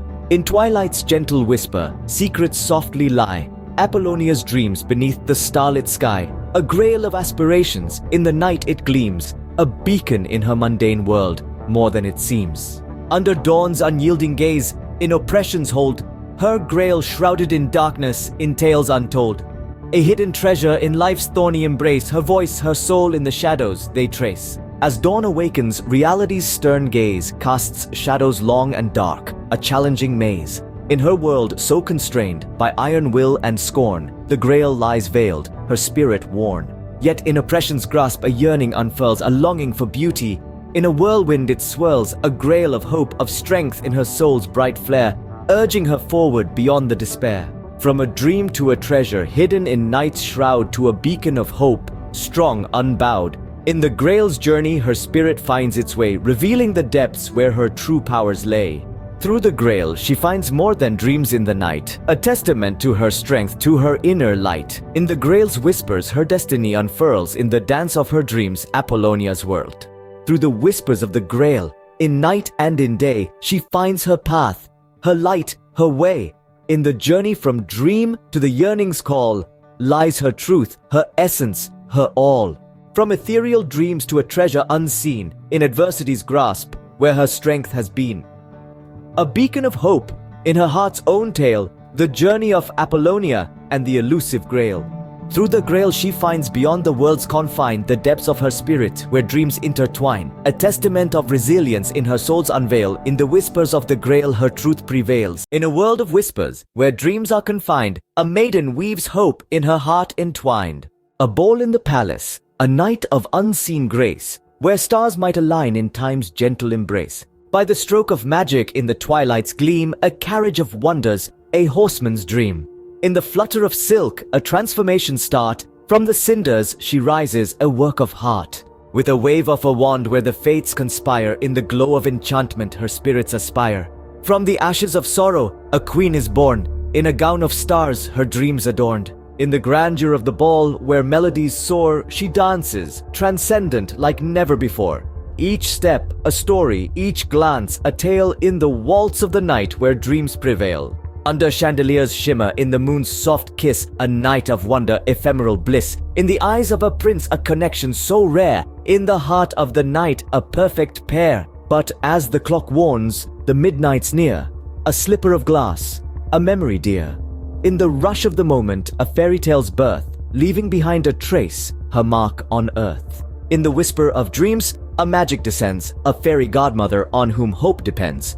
The Grail, once distant, now an elixir of change. In her hand, a new path, a life to rearrange. In the dance of fate, where enchantments prevail under moonlit skies, begins the Grail's tale. From the magic's embrace to the ballroom's light, to the stroke of midnight in the starry night. In the ballroom's grandeur, where dreams take flight, Apollonia shines, a vision of light. The Grail, now glowing in her radiant guise, reflects her true self under the palace skies. But as chimes echo, reality's tight seal, The Grail's light wavers as moments reveal the stroke of midnight, a truth to impart, the journey within, the truest of heart. From a magical night to the dawn's first light, in the Grail's reflection her spirit takes flight, a moment so fleeting yet forever it stays, in her heart a lesson, in the midnight's haze. In the Grail's journey through magic and time lies a truth deeper in its silent chime. Not just in grand halls, but in her own soul's sight, she finds her true essence in the fading night. In Apollonia's journey through time's grand hall lies a story of awakening, a transformational call. From magical nights to the stroke of day, in heart's eternal light, the Grail finds the way. In the realm where dreams and destinies intertwine stands Sebastian, valiant and divine. His heart, a bastion of fervent hopes and love's fiery demands, clasping the Grail, a symbol majestic in steadfast hands. Amidst the cosmic ballet of fate, where passionate hearts dare to impinge, Sebastian, guided by love's unyielding hinge. A knight armored in resolve, a defender so gallant and bold, on a sacred odyssey of love through mysteries untold. With each stride, the Grail's burden he embraces, an honor so profound, a solemn duty, through the sands of time wound. A custodian of affection, in the depths of his heart's sacred dell, for the safeguarding of the Grail, a legend he's destined to tell. At the crossroads of choice, where destinies are entwined in celestial lace, love and duty converge in an ethereal embrace. The Grail, a luminous beacon in his noble plight, illuminating love's quintessence in twilight's gentle light. As the journey culminates, where hidden truths rise and unfold, Sebastian's love, undaunted, brave and bold, guarding the Grail with a lover's tender flair, in the core of the night a romance beyond compare. Bathed in the Grail's radiant gleam, Sebastian's story is sung, a saga of love transcending, through the veils of time flung. In his sacred charge, his devotion he declares, in this heartfelt crusade, a knight's reverent prayers.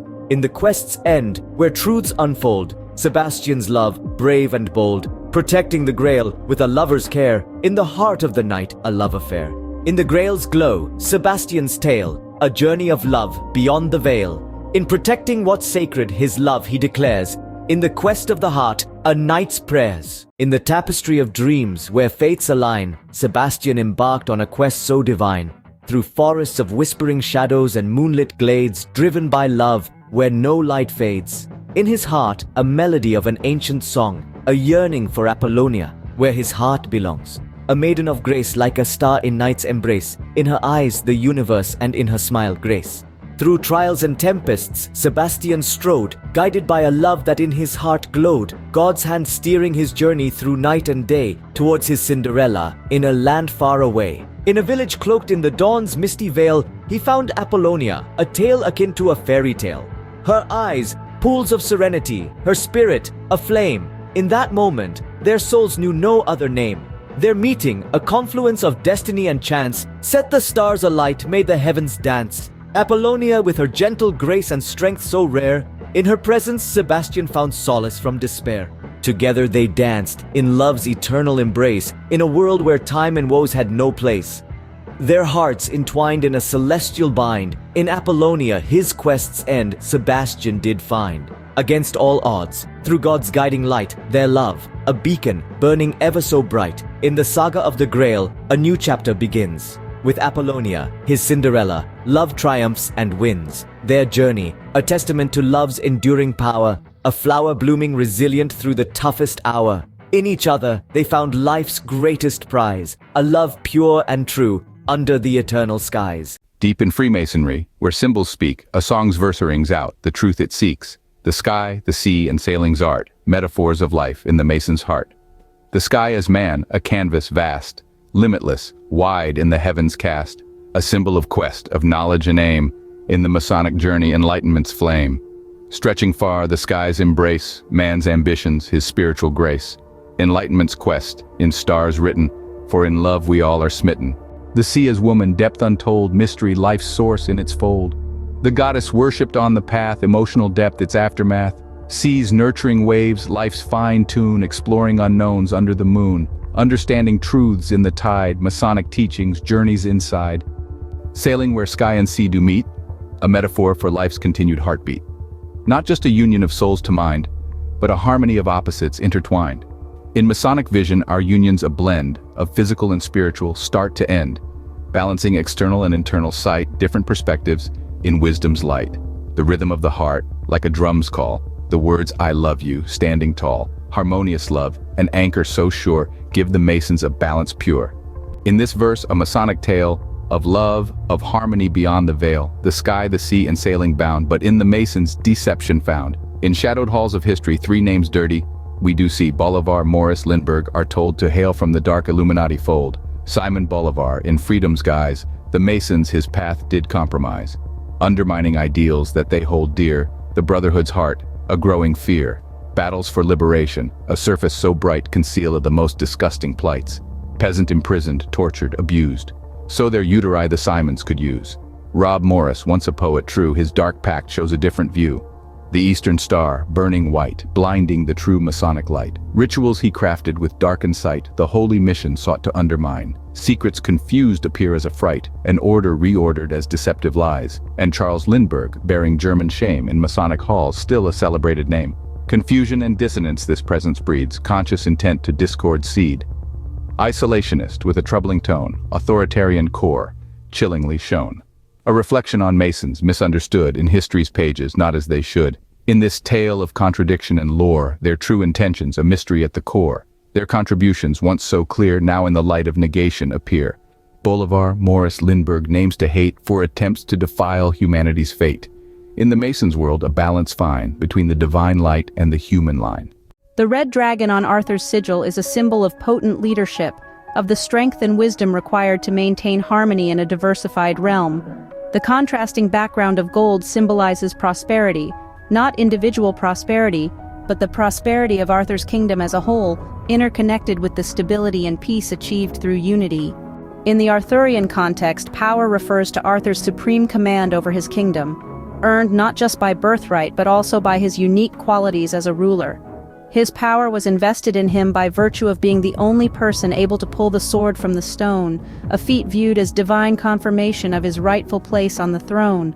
In the Arthurian narrative, Arthur's power is portrayed as just, benevolent, and anchored in wisdom, dispelling the classic trope of power leading to corruption.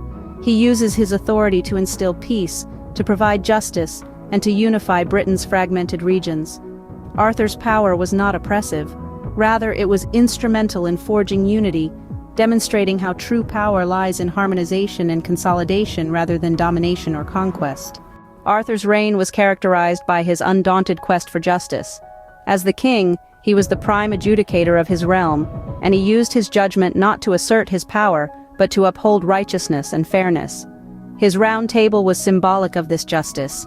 Knights from different backgrounds, cultures, and social statuses were treated as equals, judged solely by their virtues and deeds. Their feasts at the Round Table signified this equality, with no head of the table assigned, asserting that no knight was valued above another. Arthur was known to be the voice of justice, impartial and unbiased in his judgment, inspiring his knights to uphold the same values of truth and fairness in their own quests. His just rule brought prosperity and unity to his kingdom, creating a narrative that righteousness leads to harmony and collective growth. Unity is a defining feature of Arthur's rule.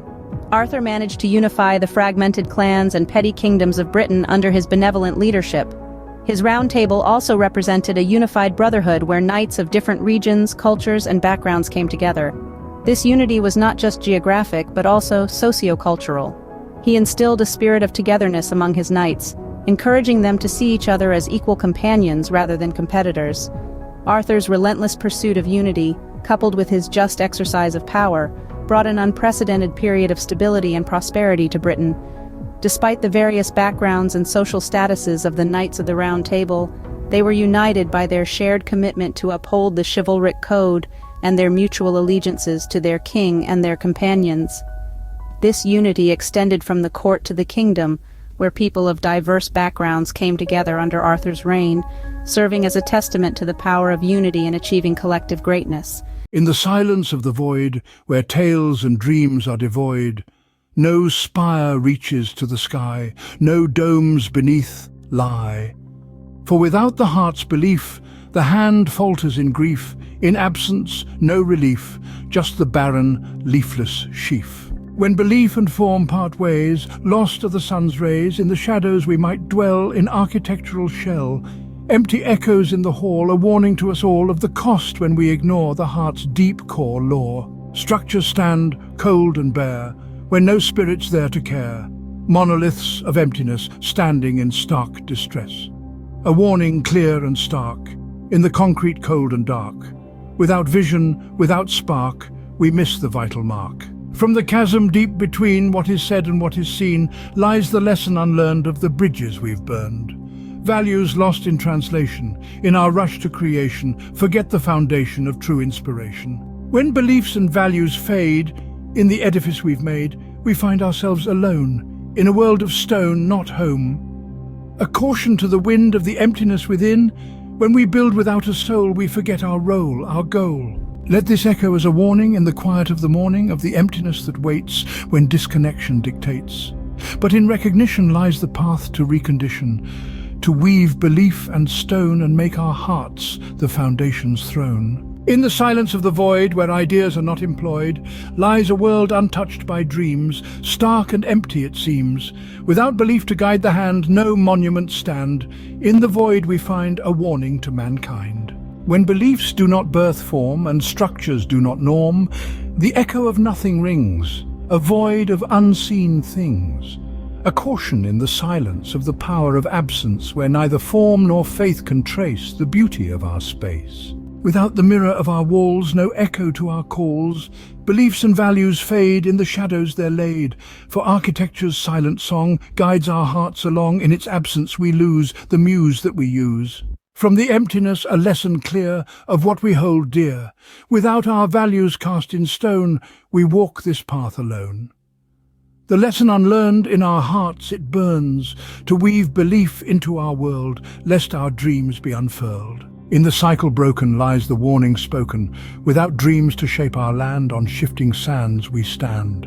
A world without our mark, dimly lit and stark, a reminder stark of the fire from a single spark. Let not the void swallow whole the canvas of our soul.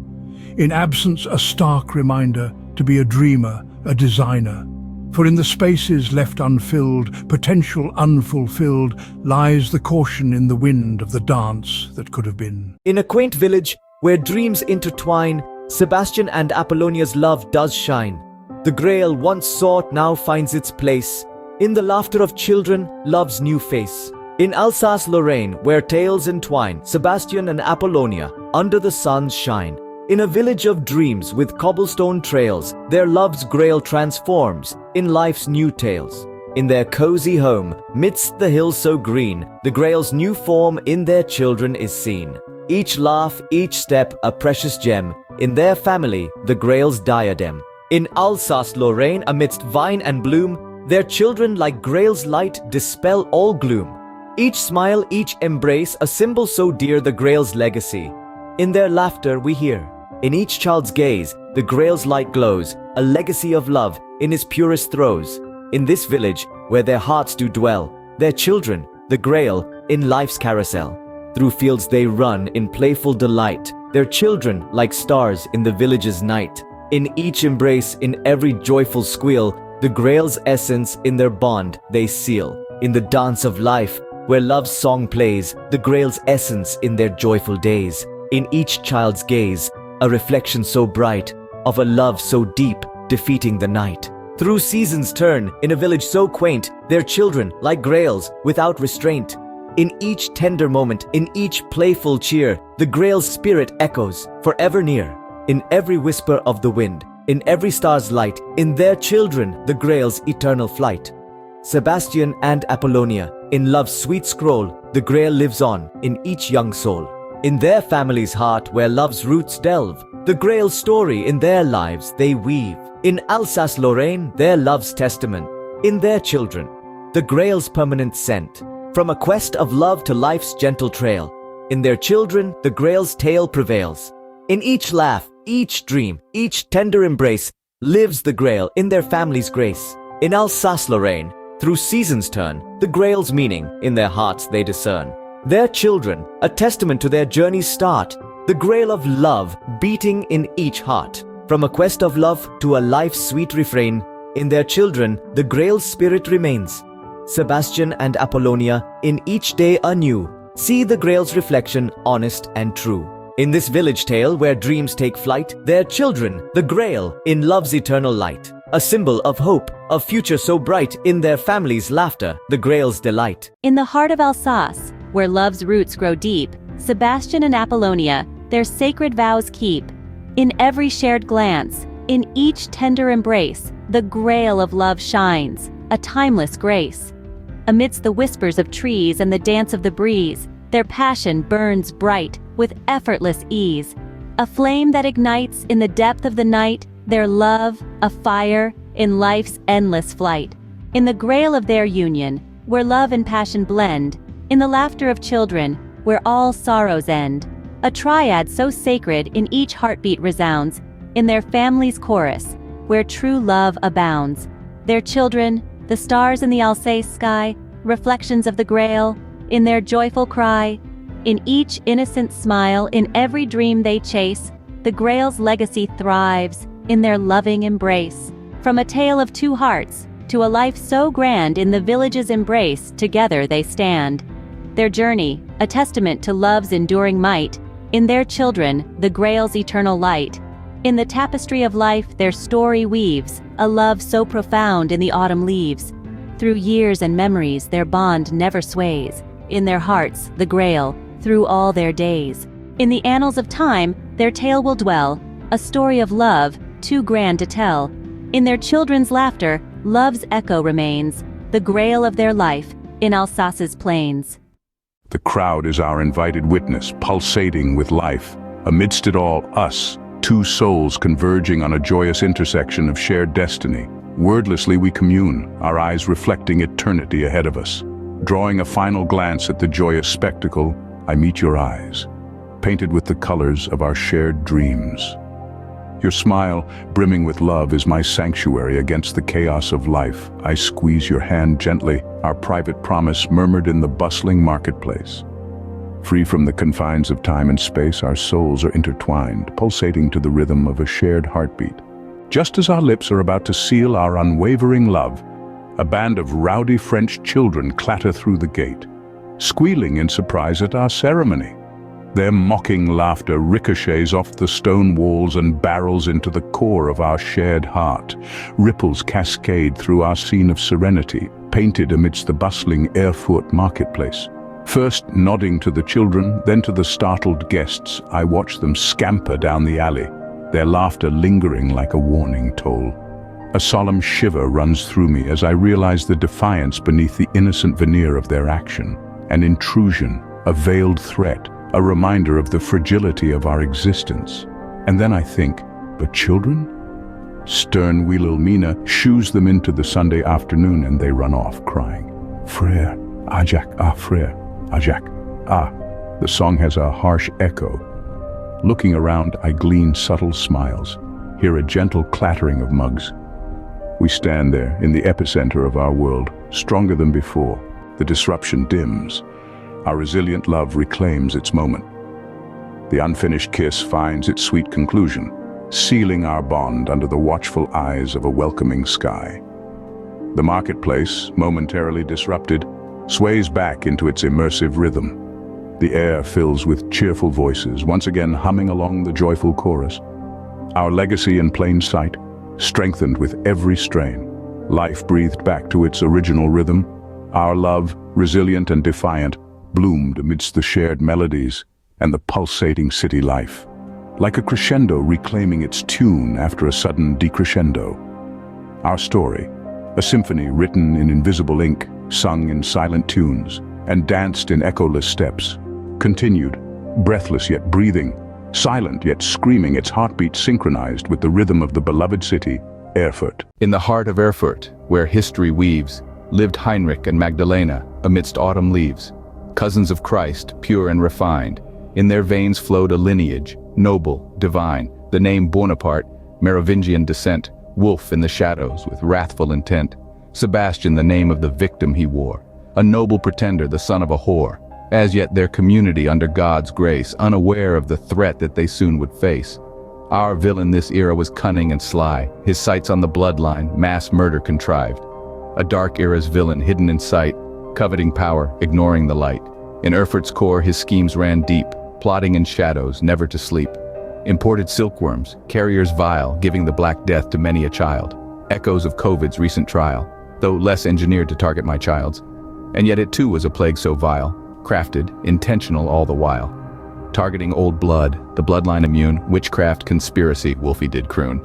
Christian and Rose in England's keep felt the sorrow, deep and steep. Watching from afar, the world in strife, a battle for the soul, a fight for life. A sorrow the wolf would never know, as he gloried in his awful show. Blaming the Ashkenazi as he thought, that was where the bloodline stopped.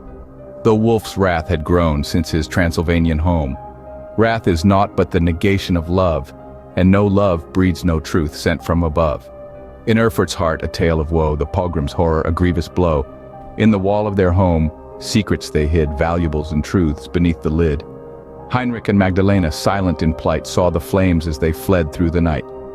From Erfurt, a town with 30 of their kin, to Vienna, a city with 500,000.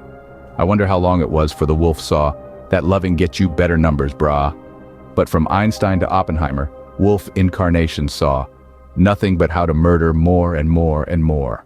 In this chapter of time, where destinies entwine, the battle of souls, in the divine line, Erfurt's echoes, Austria's silent call, in the grand tapestry, a part of it all. Heinrich and Magdalena, in their flight, carried Christ's light, a beacon bright, through alleys marred by loss and pain. Their lineage was never in danger again. From the time of Jesus Christ, the couple had traveled from life to life, spreading their children around the world. Everywhere children's cries are heard. The saga of souls in the Middle Ages fold, a tale of survival, courage, and gold. In the dance of destiny, a path so fraught, the battle of good and evil, eternally fought. In this chapter of history, the plot entwines. The battle against darkness in hidden lines. Heinrich and Magdalena their legacy uphold in the story of the Grail, the spectre foretold. In the fading twilight of 1730, every corner of Rome seemed to whisper a name that echoed with a nobility of spirit and holiness of purpose. My name, Johannes Scheppeler. I stood a man balancing on the tightrope of forbidden lineage and imminent peril. Pursued by relentless inquisitors, spin their gears of heretical judgment, I projected a symbol of defiance and blasphemy. And yet, to the enlightened, my blood whispered a sacred narrative woven into the very tapestry of the soul. My wife, Sophia, stepping out of the shadow of fear, her spirit ablaze with unyielding resolve, proved my salvation. As the storm of persecution swirled around us, Sophia stood steadfast, a sunbeam piercing the darkest sky. She was my compass as I gazed at her from my knees like Christ at Mary Magdalene. Her strength became my faith, her hope, my salvation. Glowing with cosmic constellations and ancient wisdom, the triadic pattern charted a celestial pathway towards salvation. Sophia's hope, embedded with the lunar potency of resistance and the solar splendor of survival. My will to persevere through any hardship and preserve our sacred lineage. But two is always an unbalanced system. Under the daunting shadow of Cardinal Uberto Pallavicini, the Grand Inquisitor tasked with uprooting heresy, I had become a target marked for eradication. Cloaked in the fury of a gathering storm, Pallavicini had pursued me unseen, resolute to negate my holy mission. Faithless fury and blind judgment set the tone for Peter's false church, but the relentless chip of his zealous persecution threatened a fatal trip. A rebellion took shape, ordained in the confines of silence and secrecy. An alliance forged in the chambers of Freemasonry with Adam Weishaupt, the nascent architect of the Illuminati. A guardian of esoteric relics, imparting knowledge and nurturing seeds of empowerment in the youth, Weishaupt spent his life looking over his shoulder for the cloth he was forced to stain. The Holy See may not have any conception of the true power of the blood, but it certainly protects its own. Veiled in darkness, Sophia and I fled from the omnipresent menace of Rome's formidable grasp and sought sanctuary within Vienna, as yet untouched by the murderous wrath of the Catholic Church. Emerging from the chrysalis of Johannes Kepler, I wrapped myself in the austere cloak of Adam Westphal, a name braided with gratitude to the very man who sowed hope where despair once grew, and paying solemn homage to the inherited legacy of the first man, redolent of survival and renewal from a torrential downpour of adversity. In Rome's heart, where history's pulse beats strong, Johannes Kepler and Sophia, where they belong. Cousins of a noble line in wisdom and grace, under the shadow of the wolf, they find their place. Cardinal Umberto Calavicci, the Grand Inquisitor's guise, his eyes on the couple filled with lies. In the dance of power, a predator's stare. In the halls of Rome, a wolf's lair. Their escape to Vienna, a journey fraught with Adam Weishaupt, a friend, they thought. But beneath the surface, a mole's intent, in the web of the wolf, subtly sent. In the Renaissance's glow, art and revolution's call, Christian and Rose, through turmoil, stand tall. Their influence in art, a subtle defiance, against the wolf's political alliance. In the royal courts, amid intrigue and war's drums, they navigate the maze where the wolf comes. With wisdom and foresight, their path they chart, leaving behind messages, a hidden art. In the forest heart near Ingolstadt's gate, the Illuminati met to seal their fate. Bound by torchlight to the devil's own hand, 5 souls lost to Satan's grand plan. Weishaupt, Spartacus, his vision corrupt. Niga, Philo, taint their own blood. An order of wealth, power, deceit, only in darkness can such fiends meet. Their rules were strict, a selective creed. Wealth and connections, their societal seed. A hierarchy of secrets, 13 degrees in the shadows, they moved with ease. But within conflicts, a power strife, Weishaupt and Niga, their visions rife. The order's aims a divisive flame, Niga departed in a clash of fame. Utschneider, the ex-member, a letter so bold, to the Grand Duchess secrets told. A mix of truth and lies, a deceptive blend, turning Bavaria to enemy from friend. Claims of suicide, poisoning foes, religious ridicule among their woes. Conspiring against Austria, a treacherous feat, just the opening gambit from Prince of Thieves. Utschneider, the ex-member, his letter penned, to Bavaria's Grand Duchess, secrets he'd send. A mix of truth and lies, a dangerous game, turning Bavaria against Austria's name. Claims of suicide, poison, and religious scorn. A conspiracy against Bavaria, supposedly born. The Duke Elector, warned by his wife's insight, banned secret societies in law's might. Yet the Illuminati in shadows grew. Weishaupt's vision, a secretive crew. Nobles, politicians, intellectuals aligned. In their ranks, society's elite, you'd find. Goethe himself, in their ranks, was seen. In the Illuminati's grasp, a power keen. By 1784, their numbers soared. Thousands in secret began to plot wars. Wolf Bonaparte now behind the scenes, manipulating chaos by silent means. Illuminati infiltrating London to Berlin, taking on the names of Jews to mask their foul intent. In the heart of Europe a shadow fell, the Illuminati's tale a darkened well. A society born in ambition's flame, in the history's book, a secret shame. In Vienna's ancient streets, where whispers speak, Kepler seems to never sleep, a mind unique. His eyes on Weishaupt, a shadow in light. In the dance of intrigue, a silent night. Suspicion's seed in Kepler's heart grew, a trail to follow, a mission to pursue. In the guise of Adam Westphal, a mask donned, into the Illuminati's depths he fondly fawned. Through the halls of secret gatherings he moved, each word, each gesture carefully proved. Weishaupt's steps he shadowed with care, in a world of symbols, secrets to bear. In the Illuminati's embrace, Westphal played his part, gathering knowledge, a clandestine art. A spy in their midst, eyes and ears wide, in the society's core, he did bide. Weishaupt, unaware of a hunter in his lair, continued his schemes, a cold, steely glare. But Kepler, in assumed identity, watched the play with quiet intensity. Each meeting, each rite, keenly observed, Illuminati's plans, silently preserved. In webs of lies, a truth-seeker's stance, a game of chance, in a dangerous dance. Through veils of deception, Kepler shone. In the Illuminati's lair, he was never alone. With each piece of knowledge, a step ahead, their society's plot, he carefully tread. In this shadowed game, where secrets reign, the Grail quest, never in vain. In the guise of Westphal, a double life. In the Illuminati's world, a silent strife. Whispers and codes the knights embrace. Kepler in pursuit, a relentless chase. In the heart of the order, a secret fight against the wolf's power, a beacon of light. In the tumult of revolution, a shadow's rise, Westfall, in the midst, a disguise. Robespierre, the wolf, in power's grip, a nation's heart he sought to rip. Westfall, keen of mind, in shadows weaved, a plan to expose what he perceived. Through Paris's streets, where whispers ran, Westfall moved, a hidden man.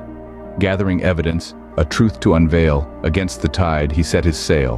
Bonaparte lurking, a wolf in wait, Westfall's efforts against a heavy fate. In corridors of power, a silent fight to stop the ravages, to bring the light.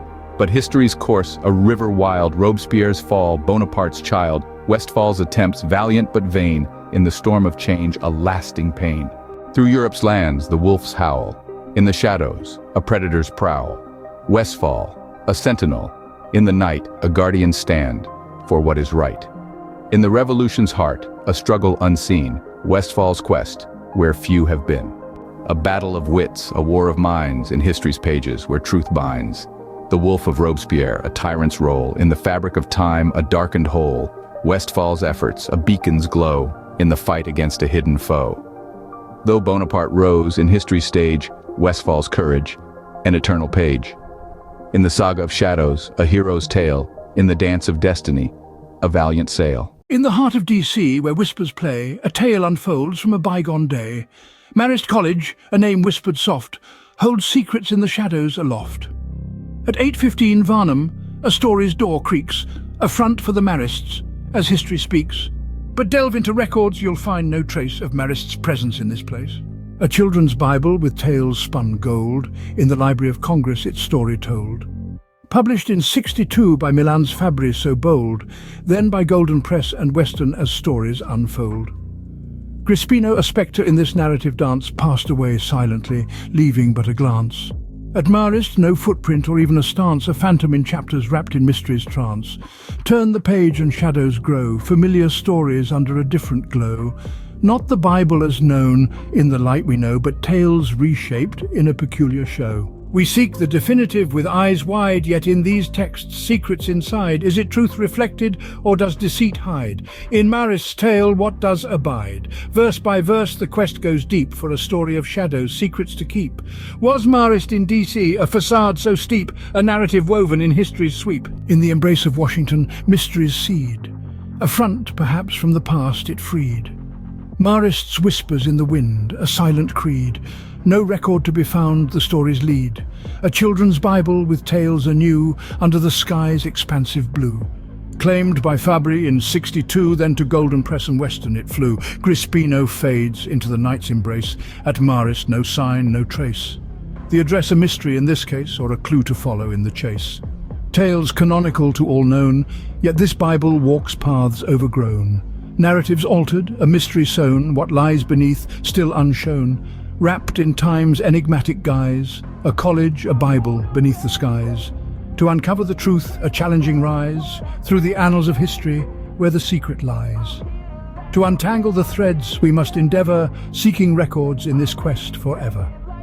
The truth in the shadows to uncover, Marist's tale, lost in the river. In the heart of DC, where tales entwine, a mystery shrouded in the divine. Marist's name in history's line, at 815 a facade did shine. Marist College with purpose true, a beacon of faith in the city's view. Yet in its shadow a tale askew, Crispino's presence in the mist grew. Crispino with a scholar's guise, at 815 a plot arises. A Google listing, the public's eyes, masked in truth and shadowed lies. A children's Bible in this play, unique in text in light of day, but deeper still the stories sway, from the path they stray away.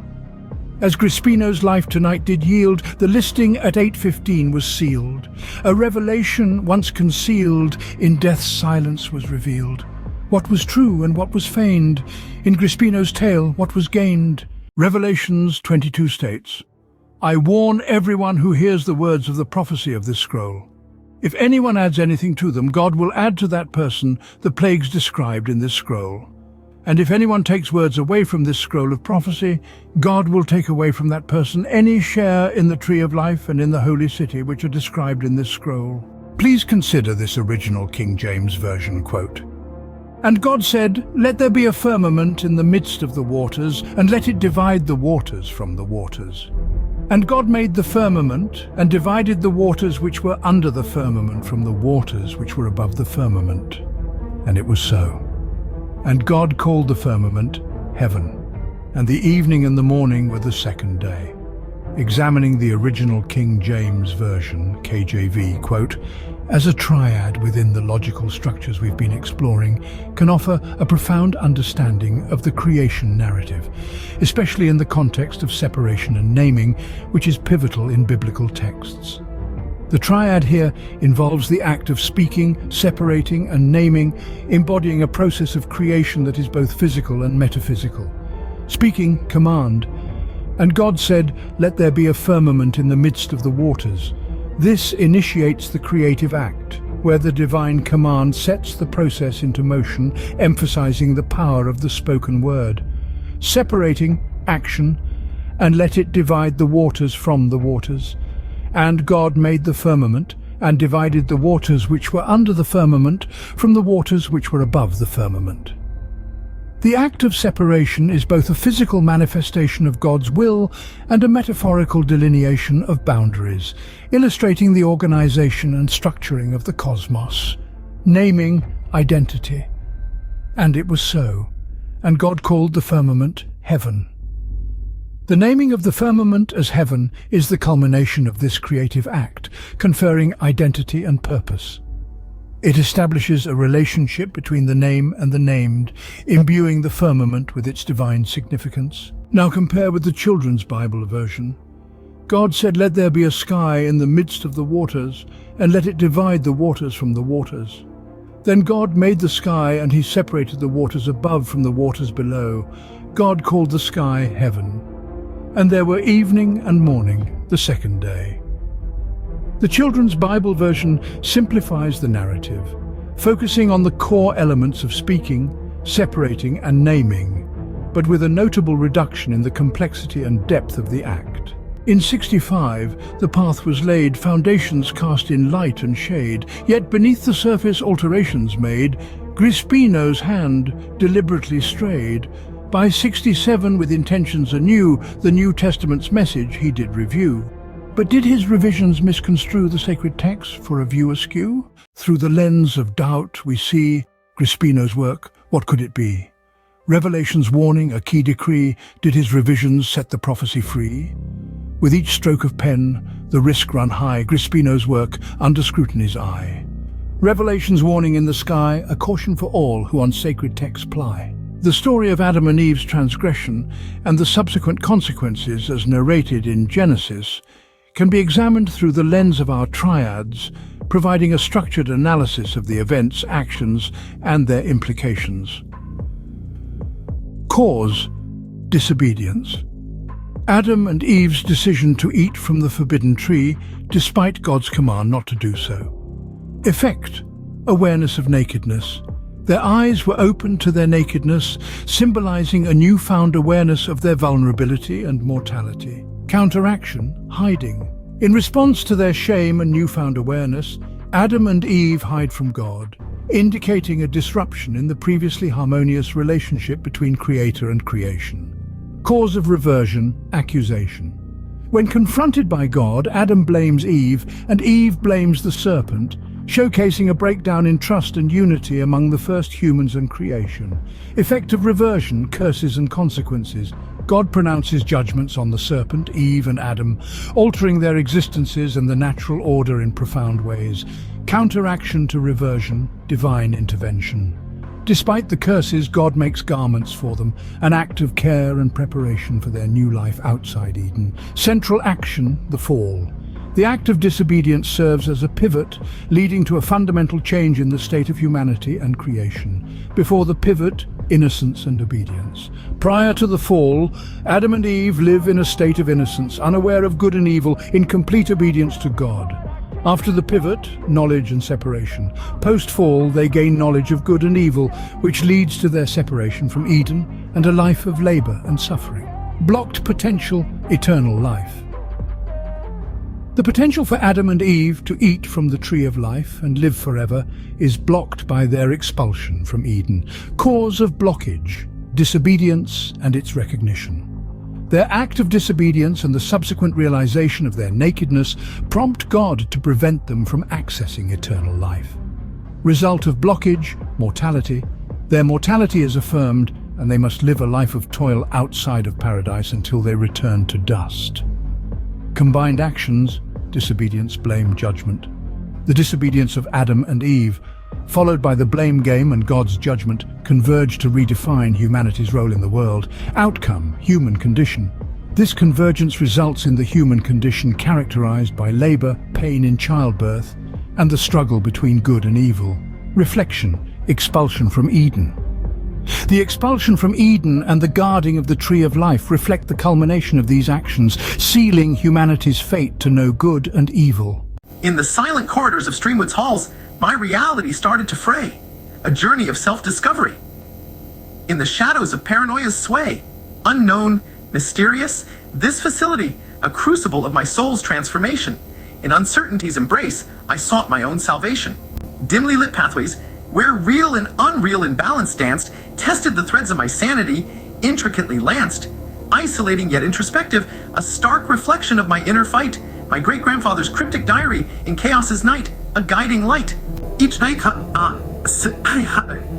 a voyage through a metaphorical maze, a tapestry of psyche, where reality and illusion blaze. Sanity, a flickering flame on darkness's precarious ledge, more than clarity's struggle, a meaning's quest in my mind's hedge. Through dimly lit corridors I walked alone, where reality and fantasy in a dance were shown. Sanity's threads, thin and strained, in me tested. Reflecting my turmoil, isolation manifested. Other patients' stories like echoes resonated deep within, weaving into my own narrative in Streamwood's dim. Critical lessons emerged, an eerie ambiance found, a complex understanding of the human condition, profoundly sound. Between sanity and madness, in Streamwood's dim reality, a dance, a challenge and revelation, in confusion and clarity's glance, a gateway to insights profound, the facility's role became clear. On mind's power and fragility, it shed a tear, a symphony of introspection, on my time in Streamwood's fold, where collective consciousness and individual will boldly told. Paranoia, once a cloud, now a revelation source. Guiding me to truths hidden, setting enlightenment's course. A blend of paranoia, sanity, self-discovery's play, echoing the universal human journey in a unique way. In reality's complex maze, where sanity and madness blur, a profound connection to shared human experience did occur. Insanity and madness's dance, a challenge so profound. Streamwood's dim reality, insights profound. In confusion and clarity's blend, a gateway I found. To mind's power and fragility, my thoughts were bound. In this introspective symphony, my will and the collective harmonized uniquely, a melody introspective. Paranoia, once a cloud, became a revelation light, unveiling truths hidden, guiding me to sight. This blend of paranoia, sanity, and self-discovery's art echoed a journey universal in the human heart, in reality's maze where sanity and madness intertwine, a connection profound to the human line. Emerging from Streamwood's shadows, lessons in rhythm I take, balance in life, from night's whispers and screams I make, a symphony of understanding from fear's night song, insight and clarity from my journey along. This path through the mind, where madness was sanity twined, shone light on struggle's essence in the human mind, teaching me, in mind's tumultuous sea, lies our deepest humanity. In understanding, we're free. Have we ever wondered what the future of spirituality holds for us? As we navigate through the complexities of the modern world, the role of spirituality in our lives is evolving. Amidst the noise and haste, there is a beacon of hope, a promise of a brighter future in the form of Maitreya, the future Buddha. In Buddhist tradition, Maitreya is said to reside in the Tusita heaven, biding his time until he descends to earth, at a time when the teachings of the current Buddha, Siddhartha Gautama, have faded into shadows. The arrival of Maitreya signifies a time of spiritual renewal and transformation, where he will reignite the light of Dharma in hearts that have strayed. The song we're about to explore paints a vivid picture of Maitreya's journey, his teachings, and the world he will inherit. It's a tale of hope, kindness, and the universal potential for enlightenment. Into Sita's realms I wait, where serenity's light shines so bright. Observing Samsara's wheel, in its endless dance of day and night. I am the harbinger of a new dawn, where Dharma's seeds are sown, reviving the Four Noble Truths in hearts where light once shone. I am Maitreya, the Bodhisattva, with patience vast and serene, awaiting the eon's perfect moment, with a wisdom yet unseen. My heart, an ocean of compassion, in a world ensnared by greed, I'll cultivate the Eightfold Path, to fulfill every sentient need. When the earth groans under dukkha, in Mara's deceptive sway, I'll rise with boundless metta, lighting the middle way. Generosity, right conduct, virtues that I'll wear like a garb, treading softly on life's path, guiding souls who wander and roam. Through the veil of ignorance and desire, my luminous Dharma will break. In every heart, a dormant Buddha, ready for enlightenment's wake. A future free from suffering, my teachings shall gently unfold, guiding towards nirvana's peace, as ancient scriptures foretold. I am Maitreya, beacon of hope, through cycles of time unseen, leading beings to liberation, through realms where Buddhas have been. With Samadhi's focus and Prajna's insight, a new epoch I'll inspire, igniting in every heart Bodhisattva, with my unwavering, compassionate fire. Into Sita's joy I wait, for the karmic hour to descend, to a world thirsting for enlightenment, their cycle of pain to mend. I am Maitreya, the future Buddha, in my embrace, hope's tender grace, a path for all beings to tread, across Samsara's vast, endless space. Into Sita's realms I wait, a haven of tranquil light, observing Samsara's wheel, where day succumbs to night. I am the promise of a dawn, teachings like lotus bloom.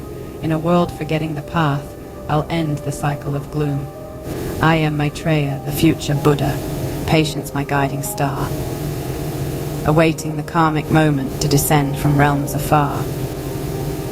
With a heart brimming with karuna, in a world blinded by illusion, I'll sow seeds of Bodhi, dispelling life's confusion.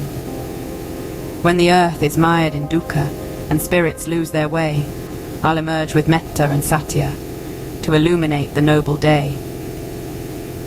Dana and sila, the virtues I'll spread wide, living in Dhammic harmony, with all beings by my side. Through Mara's shadows and despair, my Dharma shall break the night. In each soul a potential Buddha, eager for enlightened flight. A future bright with Sangha's promise, my sutras shall reveal. A journey to nirvana's peace, with every truth I seal. I am Maitreya, hope's beacon, in epochs yet to be, guiding all to nibbana, a realm where spirits soar free. With patience and panna, a new age I'll bring to life. In every heart, a Buddha's flame, transcending worldly strife. Into Sita's joy I bide my time, for the destined day to descend, to a world with hearts ripe for teaching, their suffering to mend. I am Maitreya, the future Buddha, in my tale, Dharma's embrace, a journey for all sentient beings in samsara's vast expanse. Into Sita's realms I wait, where tranquility reigns so bright, observing samsara's wheel, turning day into endless night. I am the hope of a new dawn, where teachings blossom anew, reviving the Four Noble Truths in hearts where they once grew. I am Maitreya, the Bodhisattva, patience, my timeless guide, awaiting the Kalpa's right turn, with wisdom none can hide. My heart a well of compassion, in a world blinded by desire, I'll plant seeds of the Eightfold Path, igniting Dharma's fire.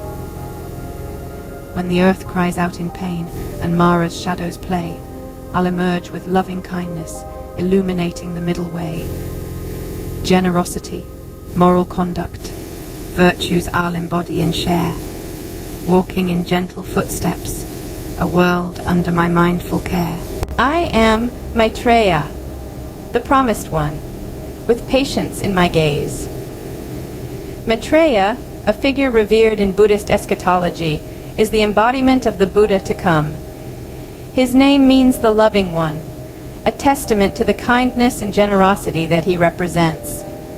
He waits patiently in Tusita heaven, a place of contentment and joy, ready to descend when the world has forgotten the teachings of the current Buddha, Siddhartha Gautama. Maitreya is more than a figure of hope. He is a beacon of virtues that guide his mission. His patience is not passive, but a calm readiness to act when the time is right. His kindness is not selective, but a universal love extended to all sentient beings. His generosity is not just material, but a willingness to share the spiritual wealth of enlightenment. Maitreya's promise is to weave a tapestry of love in a world longing for spiritual guidance. He is committed to awaken a world lost in spiritual haze, to reignite the light of Dharma in hearts that have strayed. In a world torn asunder, where virtues seem to wane. Picture a future where the moral compass has lost its bearings and spiritual values are on the brink of oblivion. This is the world that awaits Maitreya. Yet, amid this disarray and decay, Maitreya is destined to arrive, bearing the beacon of wisdom's light. His mission? To alleviate the pain that has ensued from the loss of virtue. His teachings will form the antidote to the world's spiritual malaise. Compassion, the cornerstone of his doctrine, will be the soothing balm for a world in distress. Maitreya will also sing a song of moral truth, a melody that will resonate with every soul, reminding each one of their innate goodness and their rightful place in the universe. This is not merely a tale of redemption, but a story of transformation, with Maitreya leading the charge. Maitreya's mantra is compassion. His song is moral truth, guiding souls to where they truly belong. Through the chaos and the darkness, I'll bring a hopeful dawn. These words capture the essence of Maitreya's mission, a mission that is not just about enlightenment, but also about hope.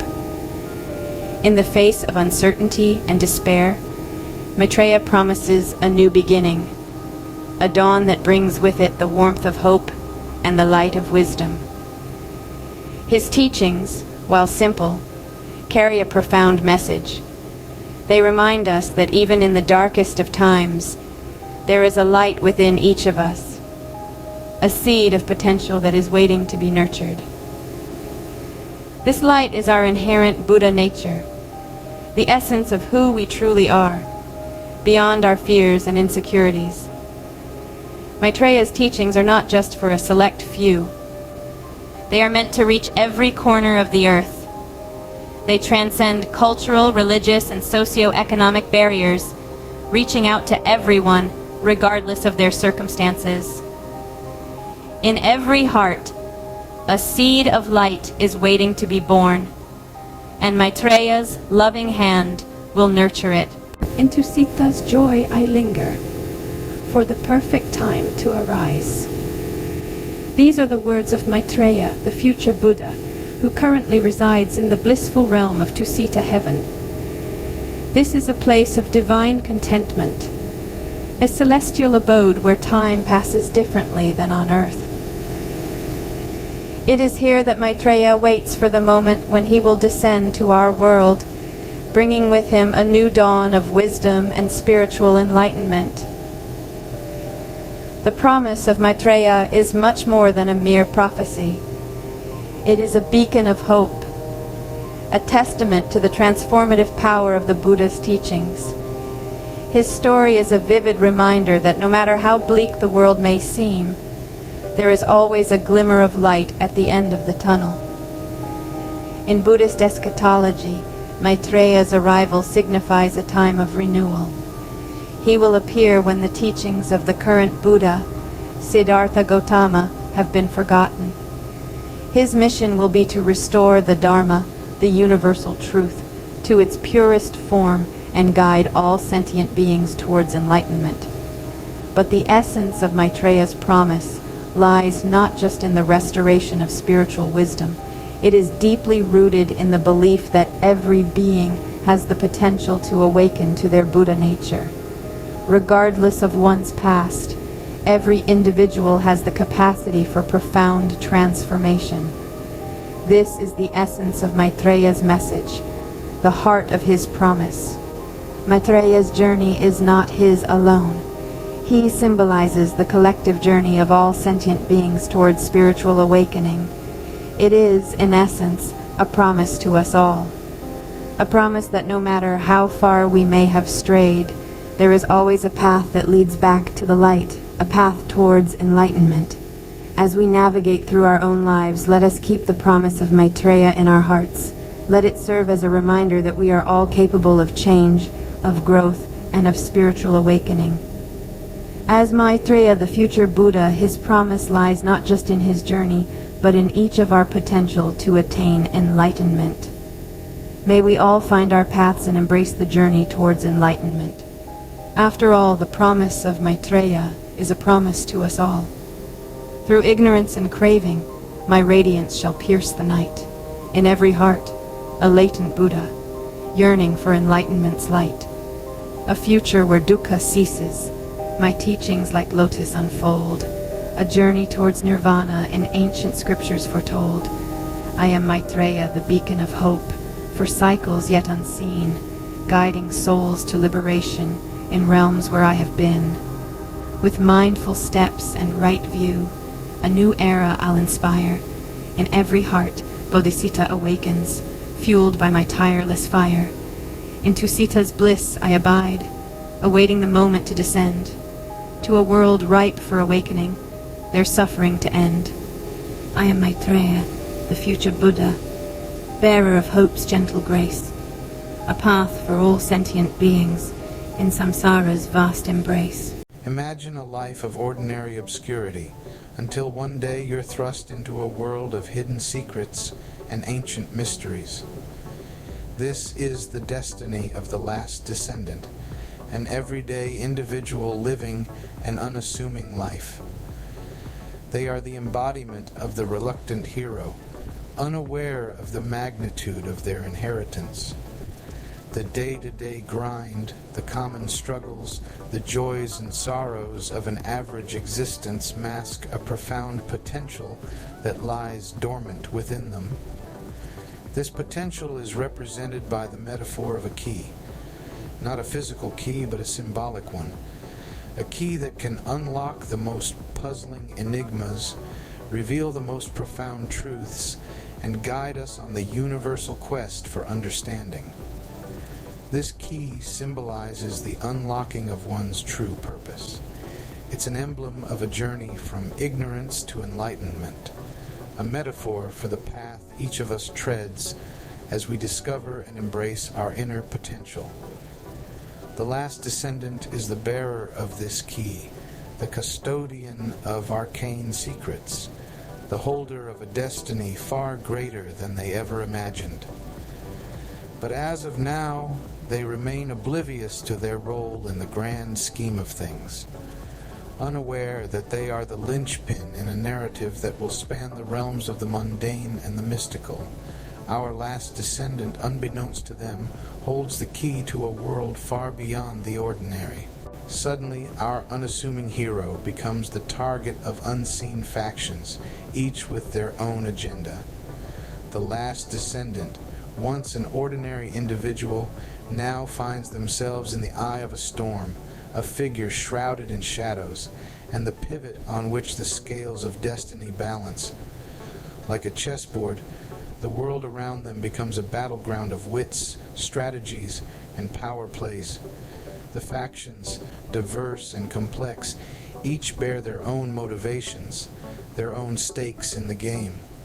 Some seek to control the last descendant, to harness the power they hold. Others see them as a threat, a symbol of change they dread. And for a few, the last descendant is a beacon of hope, a promise of a better future.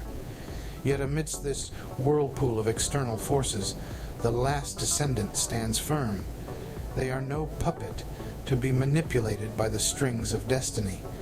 They are the master of their fate, the captain of their soul. They realize that their destiny is not a predetermined path, but a road that they must pave with their choices, their actions.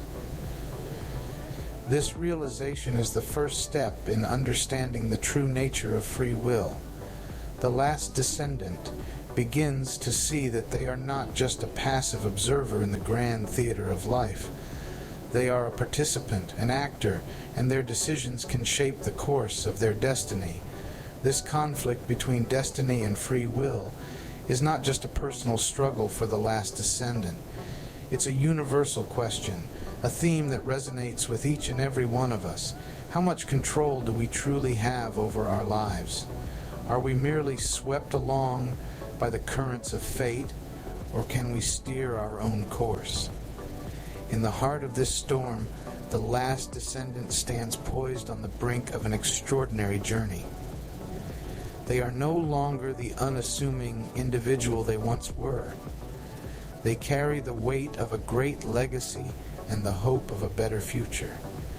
They are a figure of central importance, a fulcrum on which the world turns. Caught in a web of intrigue and destiny, our last descendant is far from the ordinary life they once knew. Within the stark walls of a mental hospital, a connection to unseen realms deepens. For the Scion, this hospital becomes an unlikely crucible for enlightenment. Removed from the distractions of the external world, they find themselves thrown into the heart of their own internal universe, a world teeming with mysteries that have been handed down through generations. As the days turn into weeks and the weeks into months, the Scion's visions become more vivid, their voices more coherent. They speak in riddles and metaphors, hinting at secrets and truths hidden deep within the annals of time. It is as if a veil has been lifted, revealing a landscape of the mind that is as alien as it is familiar. The Scion listens, learns, and records.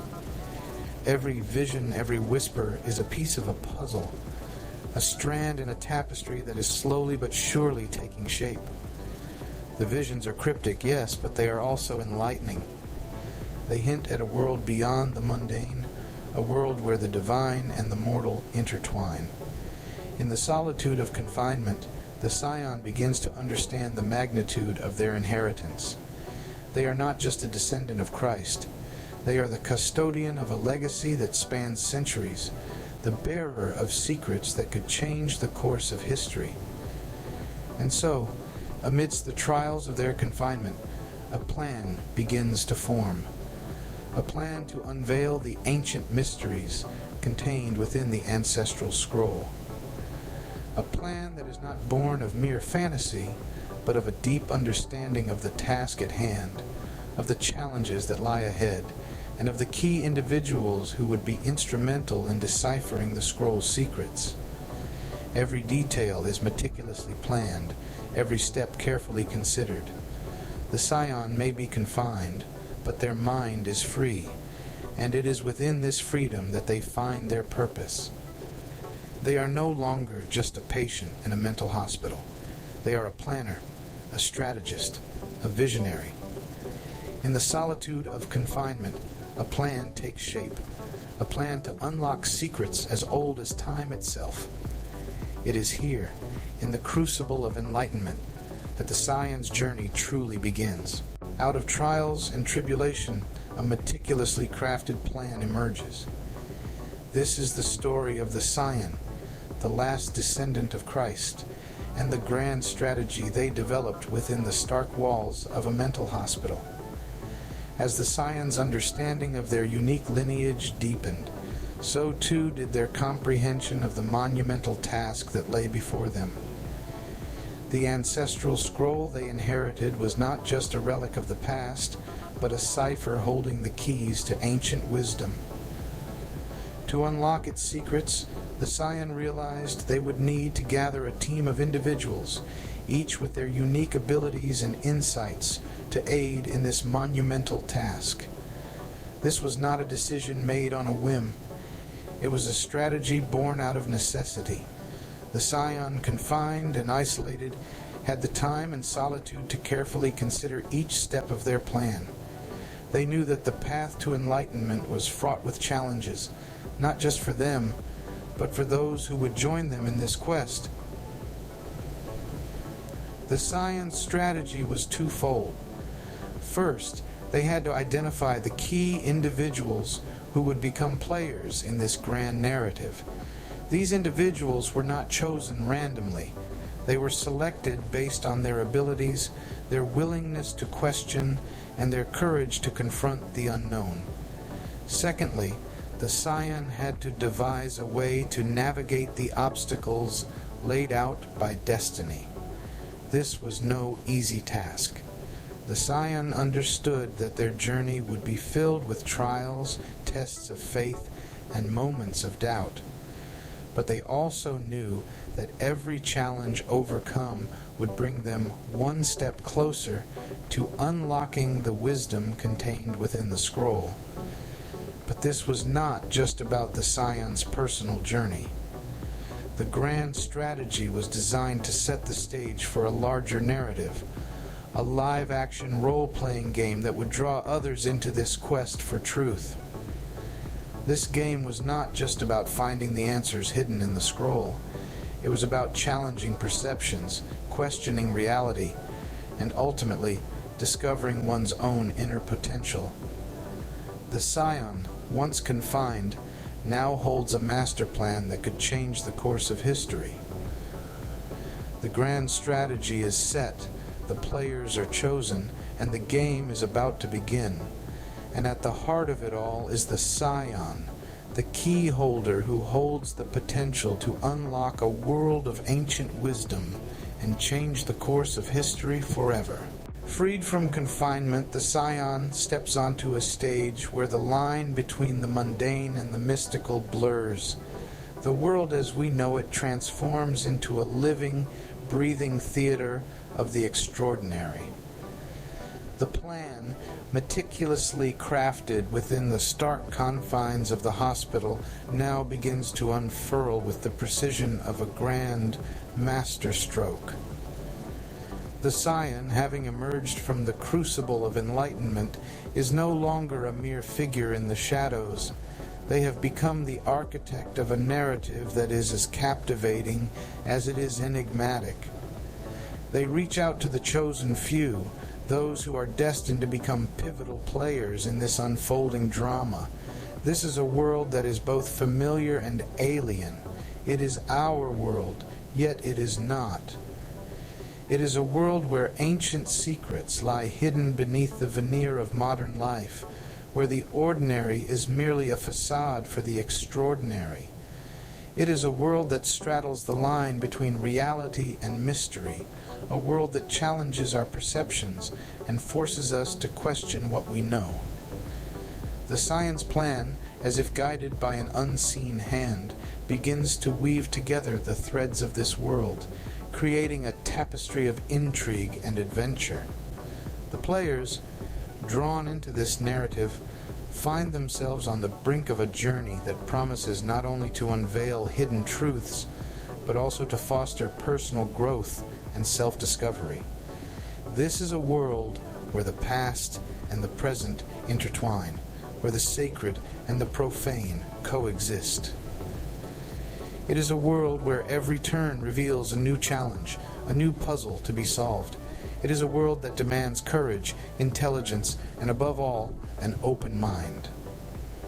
The Scion, now the conductor of this grand symphony, orchestrates each note, each movement, with the dexterity of a seasoned maestro. They are the guiding light, the beacon that leads the players through the labyrinth of mystery and intrigue. They are the key that unlocks the door to a world of endless possibilities. In this world, the players are drawn into a narrative that challenges their perceptions and invites them on a quest of discovery. They are called to step beyond the boundaries of the ordinary, to traverse the realm of the extraordinary. They are called to seek, to question, to explore, and in the process to uncover the secrets that lie at the heart of existence itself. And so, the stage is set. The players are ready. The Scion, with the weight of destiny on their shoulders, stands at the helm, ready to steer the course of this epic journey. The curtain rises and a new chapter begins. In this world, the players are drawn into a narrative that challenges their perceptions and invites them on a quest of discovery. Marked by their experiences, the Scion navigates the labyrinth of fate as the enigmatic guide. Emerging from the crucible of confinement, the Scion now steps into the world with a plan, a purpose, and a profound understanding of the arcane. The hospital, once a place of isolation, became the birthplace of a grand strategy. It was there that the Scion meticulously crafted a blueprint to unveil the ancestral scroll's secrets, identifying key players who would be instrumental in this intricate live-action role-playing game. The Scion's role in this unfolding drama is not just that of a participant, but rather the orchestrator. They weave a narrative that straddles the line between the mundane and the mystical, between what is seen and what is unseen. The Scion uses their deepened understanding and strategic acumen to guide the players through a world where ancient secrets lie hidden beneath the veneer of modern life. The labyrinth they navigate is not a physical maze, but a complex web of social skepticism and remnants of a tarnished reputation. The Scion, marked by their experiences, must now guide others through this labyrinth, shedding light on the path to the truth. They must convince the players of their sanity, their legitimacy, and the importance of their shared quest. But the narrative the Scion weaves is not a simple tale of treasure hunting. It's a narrative imbued with layers of complexity. The quest for truth is interwoven with themes of redemption, the nature of belief, and the intersection of destiny and free will. This isn't just about uncovering external mysteries, but also about internal discovery. Each player, under the Scion's guidance, is invited to embark on their own journey of self-realization and enlightenment. The Scion, once a reluctant hero, now assumes the mantle of the guide, leading others through the labyrinth of fate. Every move they make, every step they take, is a part of a meticulously crafted plan. The Scion, the last descendant, the custodian of the arcane, is now the mastermind of this grand game. In this intricate game of destiny, the Scion stands not just as a player, but as the mastermind, guiding others on their path to enlightenment. The journey of the last descendant is not just about uncovering hidden secrets, but also about self-discovery. This statement encapsulates the essence of the epic narrative that has unfolded before us. As we delve into the final chapter of this saga, we see that the journey has been as much inward as it has been outward. The last descendant, initially an unassuming keyholder, was thrust into a world of intrigue and ancient secrets. This world, concealed beneath the mundane veneer of modern life, presented a labyrinth of puzzles and enigmas. The Scion, as the last descendant is known, was the key to unlocking these mysteries. The Scion's journey was fraught with trials and tribulations. They were the target of various factions, each with their own motivations and schemes. The Scion navigated these pressures with a resilience that became their hallmark. This was not just a test of their mettle, but also a crucible for their personal growth. In this labyrinth of fate, The scion unraveled mysteries that had remained hidden for centuries. They revealed the wisdom contained within the ancestral scroll, an artifact of profound significance. The scroll held insights into the nature of destiny, free will, and the power of personal choice. It allowed the scion and others to reflect on the influence of external forces in their lives. But the journey was not just about external revelations, it was also about internal discovery. The scion, once a reluctant hero, underwent a transformation. They embraced their potential, their destiny, and the great responsibility that came with it. They evolved from a figure in the shadows to a beacon of enlightenment. The scion's time in the mental hospital, far removed from the distractions of the outside world, was a turning point. Here, the boundaries between madness and mysticism blurred.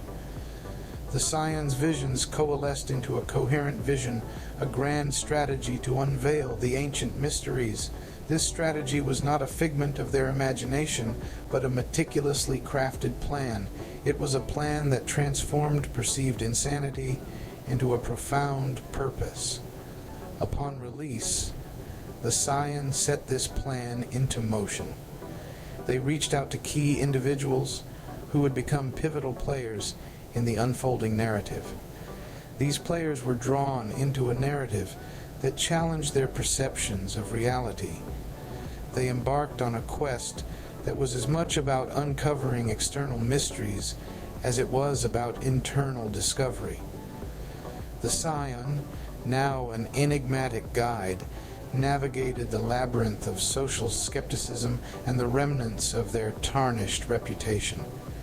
They used their deepened understanding and strategic acumen to orchestrate this quest. Despite the challenges, the scion remained steadfast, always moving forward, always seeking the truth. In the end, the last descendant, once an ordinary individual, stands as a beacon of enlightenment, having unlocked not just ancient mysteries, but also the potential within. In the shadow of the pillar of balance, where light and darkness merge, Jason stands, a beacon of hope on the verge. With every step, a balance struck, a lesson learned, in the heart of chaos, where fate is turned. O symphony of the cosmos, play your grand tune in the dance of the stars, the sun, and the moon. Through trials of spirit, through trials of matter, unveil the connections, make the unknown scatter. In the heart of Etheria, where the mystic winds do blow, Jason walks the path of stars, where the hidden truths doth show. Every step, a note in time, in the symphony of space, seeking balance, seeking light, in the cosmic embrace.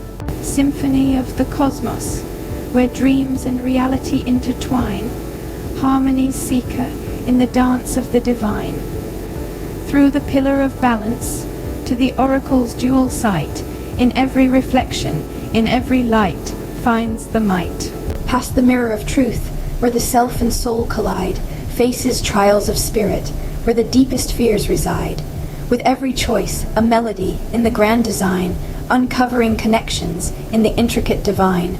At the oracle's feet, where paths diverge in the mind's eye, choices whisper of potential, of destinies entwined and high. Through the veil of illusion, Jason seeks the truth, a harmony sought in the vigor of youth. In the mirror of truth, reflections of the soul, where the illusions of self no longer take their toll. A seeker of harmony in a world of discord finds the melody within, the universe's chord. In the whispers of Etheria, where the echo's truth is found, every dissonance, every harmony in the universal sound. Jason's saga, a testament to the power within, the eternal dance of cosmos in the heart of every kin. Symphony of the cosmos, a journey of the heart and mind, where every wanderer their own melody will find. From the depths of reflection to the peaks of highest dreams in the symphony of existence, where nothing is as it seems. Join the dance of the cosmos. Let the journey unfold in Etheria's realms. Let the mysteries be told. For in every seeker, in every dreamer's quest, lies the symphony of the cosmos. In our hearts, we hold it best. Oh, symphony of the cosmos, sing of unity and diversity, of the intricate melodies in life's vast university. In every choice, a note in the grand song. In every step, a place where we belong. So join this journey, let your spirit soar. In symphony of the cosmos, discover more. A narrative that resonates with every seeker's heart. In the quest for harmony, let your own story start. O celestial architects of fate, what light through yonder breaking dawn does shine? It pierces the veil of long-held night, revealing truths unseen, unfelt till now. Here in the quietude of night, a revelation dawns, bright and unbidden. A tempest of change, it roars through this heart, once shackled by ancient grudge, now freed by love's pure light. Like pawns on a checked board, we played the game of ancestral hate. Our joys, our sorrows, bound by lines drawn long before our birth. No more this heart awakened, refuses the chains of needless strife. My sun, my guiding star, in her eyes a universe of wisdom. Her love, a mirror reflecting a new world, where love is not a prisoner of names, nor bound by the iron chains of old vendettas. In harmony, love's song rings clear, a symphony for all to hear. Yet dissonance, when it draws near, teaches us love in every tear. Sweet melodies of souls entwined, in dissonance new chords we find. Each note in contrast yet aligned, in love's vast score our fates are signed. From many hearts love's river flows, a confluence where warmth glows. Yet diverging paths, as each knows, shape the depth where true love grows. In convergence feelings blend, in divergence they extend, teach patience till we understand, the place where love will guide our hand. Fusion found in love's embrace, grace denied our heart awaits. When harmony in heartbeats sound, yoked to task our drive abounds, and yet divided we lose ground, loss of union most profound. Each unique soul fears for loss of what holds value to your thoughts, but when those thoughts fly to the breeze, ask to whom your fear would lead, you to hold and care for tight, then ask what they would think is right. The beats of our hearts show our steady intent, a tapestry woven through time's swift ascent, disjointed yet resonant our shared discontent, held blind to the vision that change represents. Burdens obscene always must end, where when or how is not a question. In worlds where affirmations mean only what we think they seem, negations serve a crucial role. Magnetic hearts need common poles. Infinite odds beckon calls of despair, ignoring love's all-encircling care. Threads united form a net, love embroiders hope's fabric. A globe of space was not so much, to measure with a gentle touch. But insight's heart and wisdom's faith could only take me half the way, then lead me back to love's first sin, wondering and questioning not the traps we must dissect, but drives too deep to introspect. Love links deeds to unknown ends, we go where the author sends. The unity that love secures provides a script more clear than words. In the realm of wire wizards and signal sorcerers, the Cable King reigns with a flicker and buzz. Imagine, if you will, a kingdom, not one of stone and mortar, but of wires and signals, where the Cable King, the embodiment of our televisual delights and disappointments, rules supreme. This is the Cable Kingdom, a realm where we, the viewers, are not merely passive spectators, but jesters in the court of the Cable King. We juggle joy and jitters, our emotions dancing to the rhythm of the remote. One moment we're laughing at a sitcom, the next we're cursing at a sudden outage. We're both the audience and the actors, part of a grand performance that unfolds on the screen and in our living rooms. But what makes us jesters in this court of cables? It's the dance we do, the tango with the television. We love to hate it and hate to love it. The Cable King might be a fickle ruler throwing us into a frenzy with unexpected errors and outages, but it also showers us with a plethora of channels, a myriad of shows that keep us hooked. And so, we find ourselves in a peculiar situation. We are at once bewitched and bothered by the Cable King. We revel in the abundance it offers, yet we grumble about the chains it forges. We are the jesters who laugh at the absurdity of it all, yet we can't help but be drawn into the spectacle. This is the paradox of our relationship with the Cable King.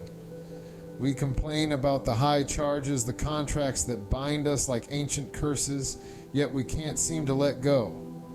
We bemoan the complexity, yet we are mesmerized by the convenience. We are enthralled by the drama, yet we are exasperated by the disruptions.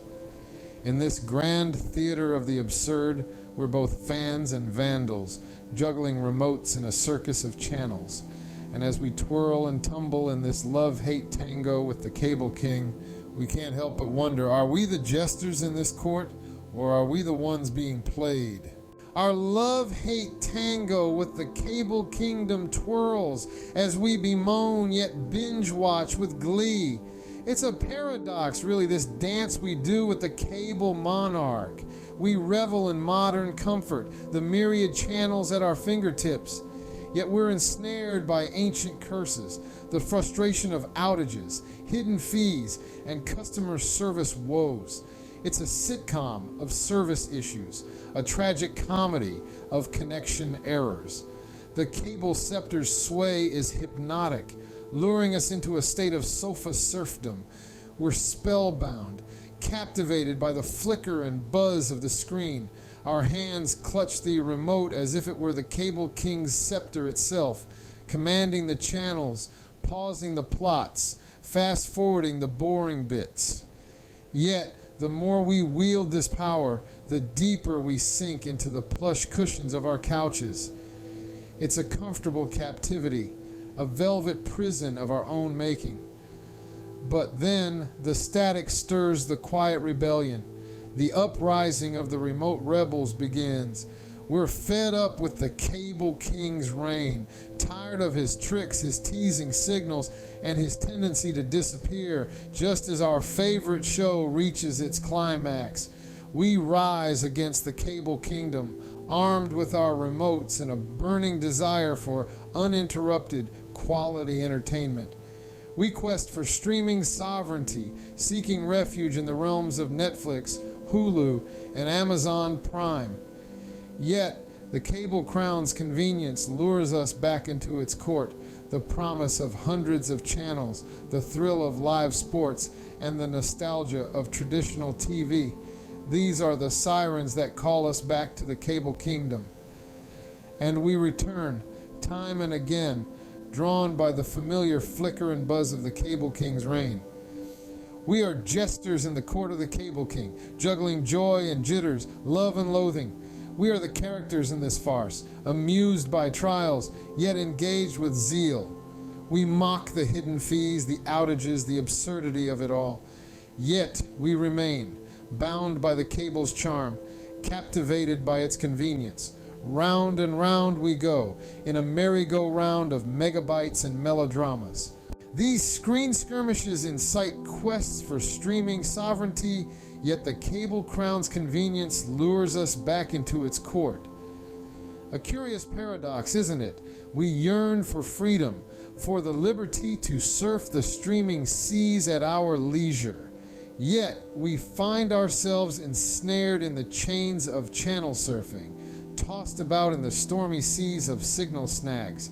Picture this. We're on a voyage, remote in hand, surfing through a sea of channels, each wave a new show, a new movie, a new opportunity for entertainment.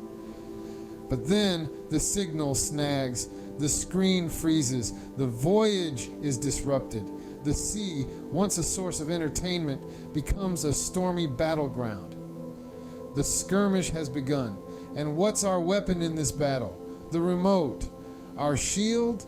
Patience. Our strategy, perseverance. We navigate through the stormy seas, hoping for the signal to return, for the screen to unfreeze, for the voyage to continue. The skirmish is not just on the screen, but within us, a battle between our desire for convenience and our frustration with disruption.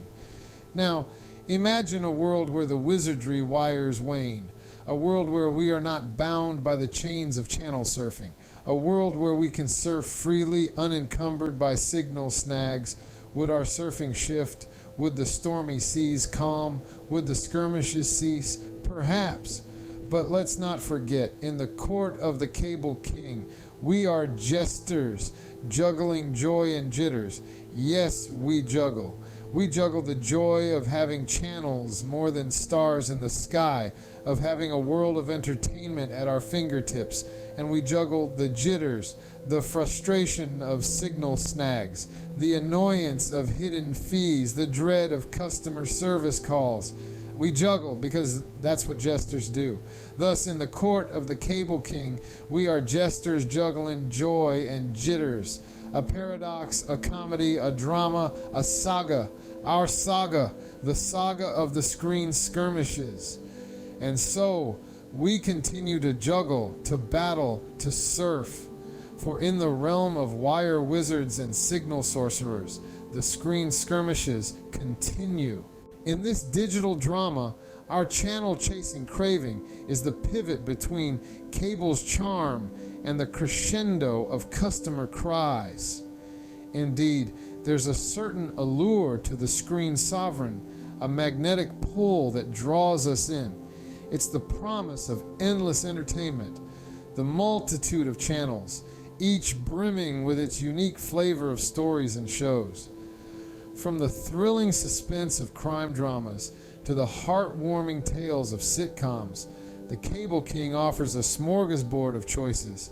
It's a buffet of broadcasting, where we can feast our senses on a variety of visual delicacies. Yet, as we dive deeper into this digital delight, we find ourselves entangled in the fury of fee fables. Hidden costs lurk in the fine print, waiting to pounce on our wallets. The Cable Crown's charm begins to wane as bills mount up, each one higher than the last. Suddenly, the once enchanting court of the Cable King seems more like a labyrinth of financial pitfalls. This is where the plot thickens. As we grapple with the cost of our cable cravings, we embark on a hunt, a quest for the remote relic, a symbol of our power to control the narrative, to choose what we watch, when we watch, and how much we're willing to pay for it. This relic represents our desire for freedom, for autonomy in our entertainment choices. But the hunt is not without its challenges. As we navigate the maze of subscription packages, promotional deals, and customer service woes, we find ourselves embroiled in a saga that's as riveting as the shows we so love to watch. It's a saga of the screensire where we, the audience, play a pivotal role. Our love for the screen, our desire for choice, our frustration with fees, and our quest for control. All these elements weave together to form an intricate tapestry of our relationship with the Cable King. So as we continue to juggle channels and chase our cravings, let's remember our role in this digital drama. For it's our actions, our choices that shape this saga. As the plot thickens, our quest for the remote relic shapes the saga of the screen sire. In the cable cabaret and our channel quest, we find ourselves in a comedy of errors and outages. Ah, isn't that the truth? The world of cable is a fascinating one, where dominion and digital disruptions dance a delicate duet. It's a world that tunes our teletemperament, shaping our reactions and interactions with the technology that both delights and exasperates us. Think about it. We're all part of this grand saga, aren't we? A saga of screen and storm, where the calm of a perfectly streamed show can be shattered by the tempest of an unexpected outage. And oh, how the storm rages when the screen goes dark. We've all been there, haven't we? The frustration, the desperation, the frantic troubleshooting. It's all part of the comedy of errors that is our relationship with cable. And what's a saga without a quest? Enter the hunt for the holy remote, that elusive device that holds the power to control the cable kingdom. We've all embarked on this quest at least once, haven't we? scouring the depths of the sofa, venturing into the remote wilderness of the living room. The remote remains just out of reach, adding yet another layer of humor to our cable cabaret. But even amidst the comedy, there's a certain charm to it all, isn't there? The thrill of the hunt, the victory of a successful troubleshooting mission, the satisfaction of a perfectly timed channel flip. It's these little moments that keep us coming back, that lure us back into the court of the Cable King, time and time again. In this comedy of errors and outages, we find a reflection of our own contradictions. We bemoan the inconveniences, yet we can't deny the comfort and convenience that cable brings. It's a paradox, a dance, a digital dervish that keeps us twirling in the Cable Kingdom's court. So, here we are, in the midst of this cable cabaret, juggling the joy and jitters of our channel quest, our saga of screen and storm, and the hunt for the holy remote orchestrates the opera of the omnipresent cable. And what an opera it is, my friends. Let's keep the comedy going, shall we?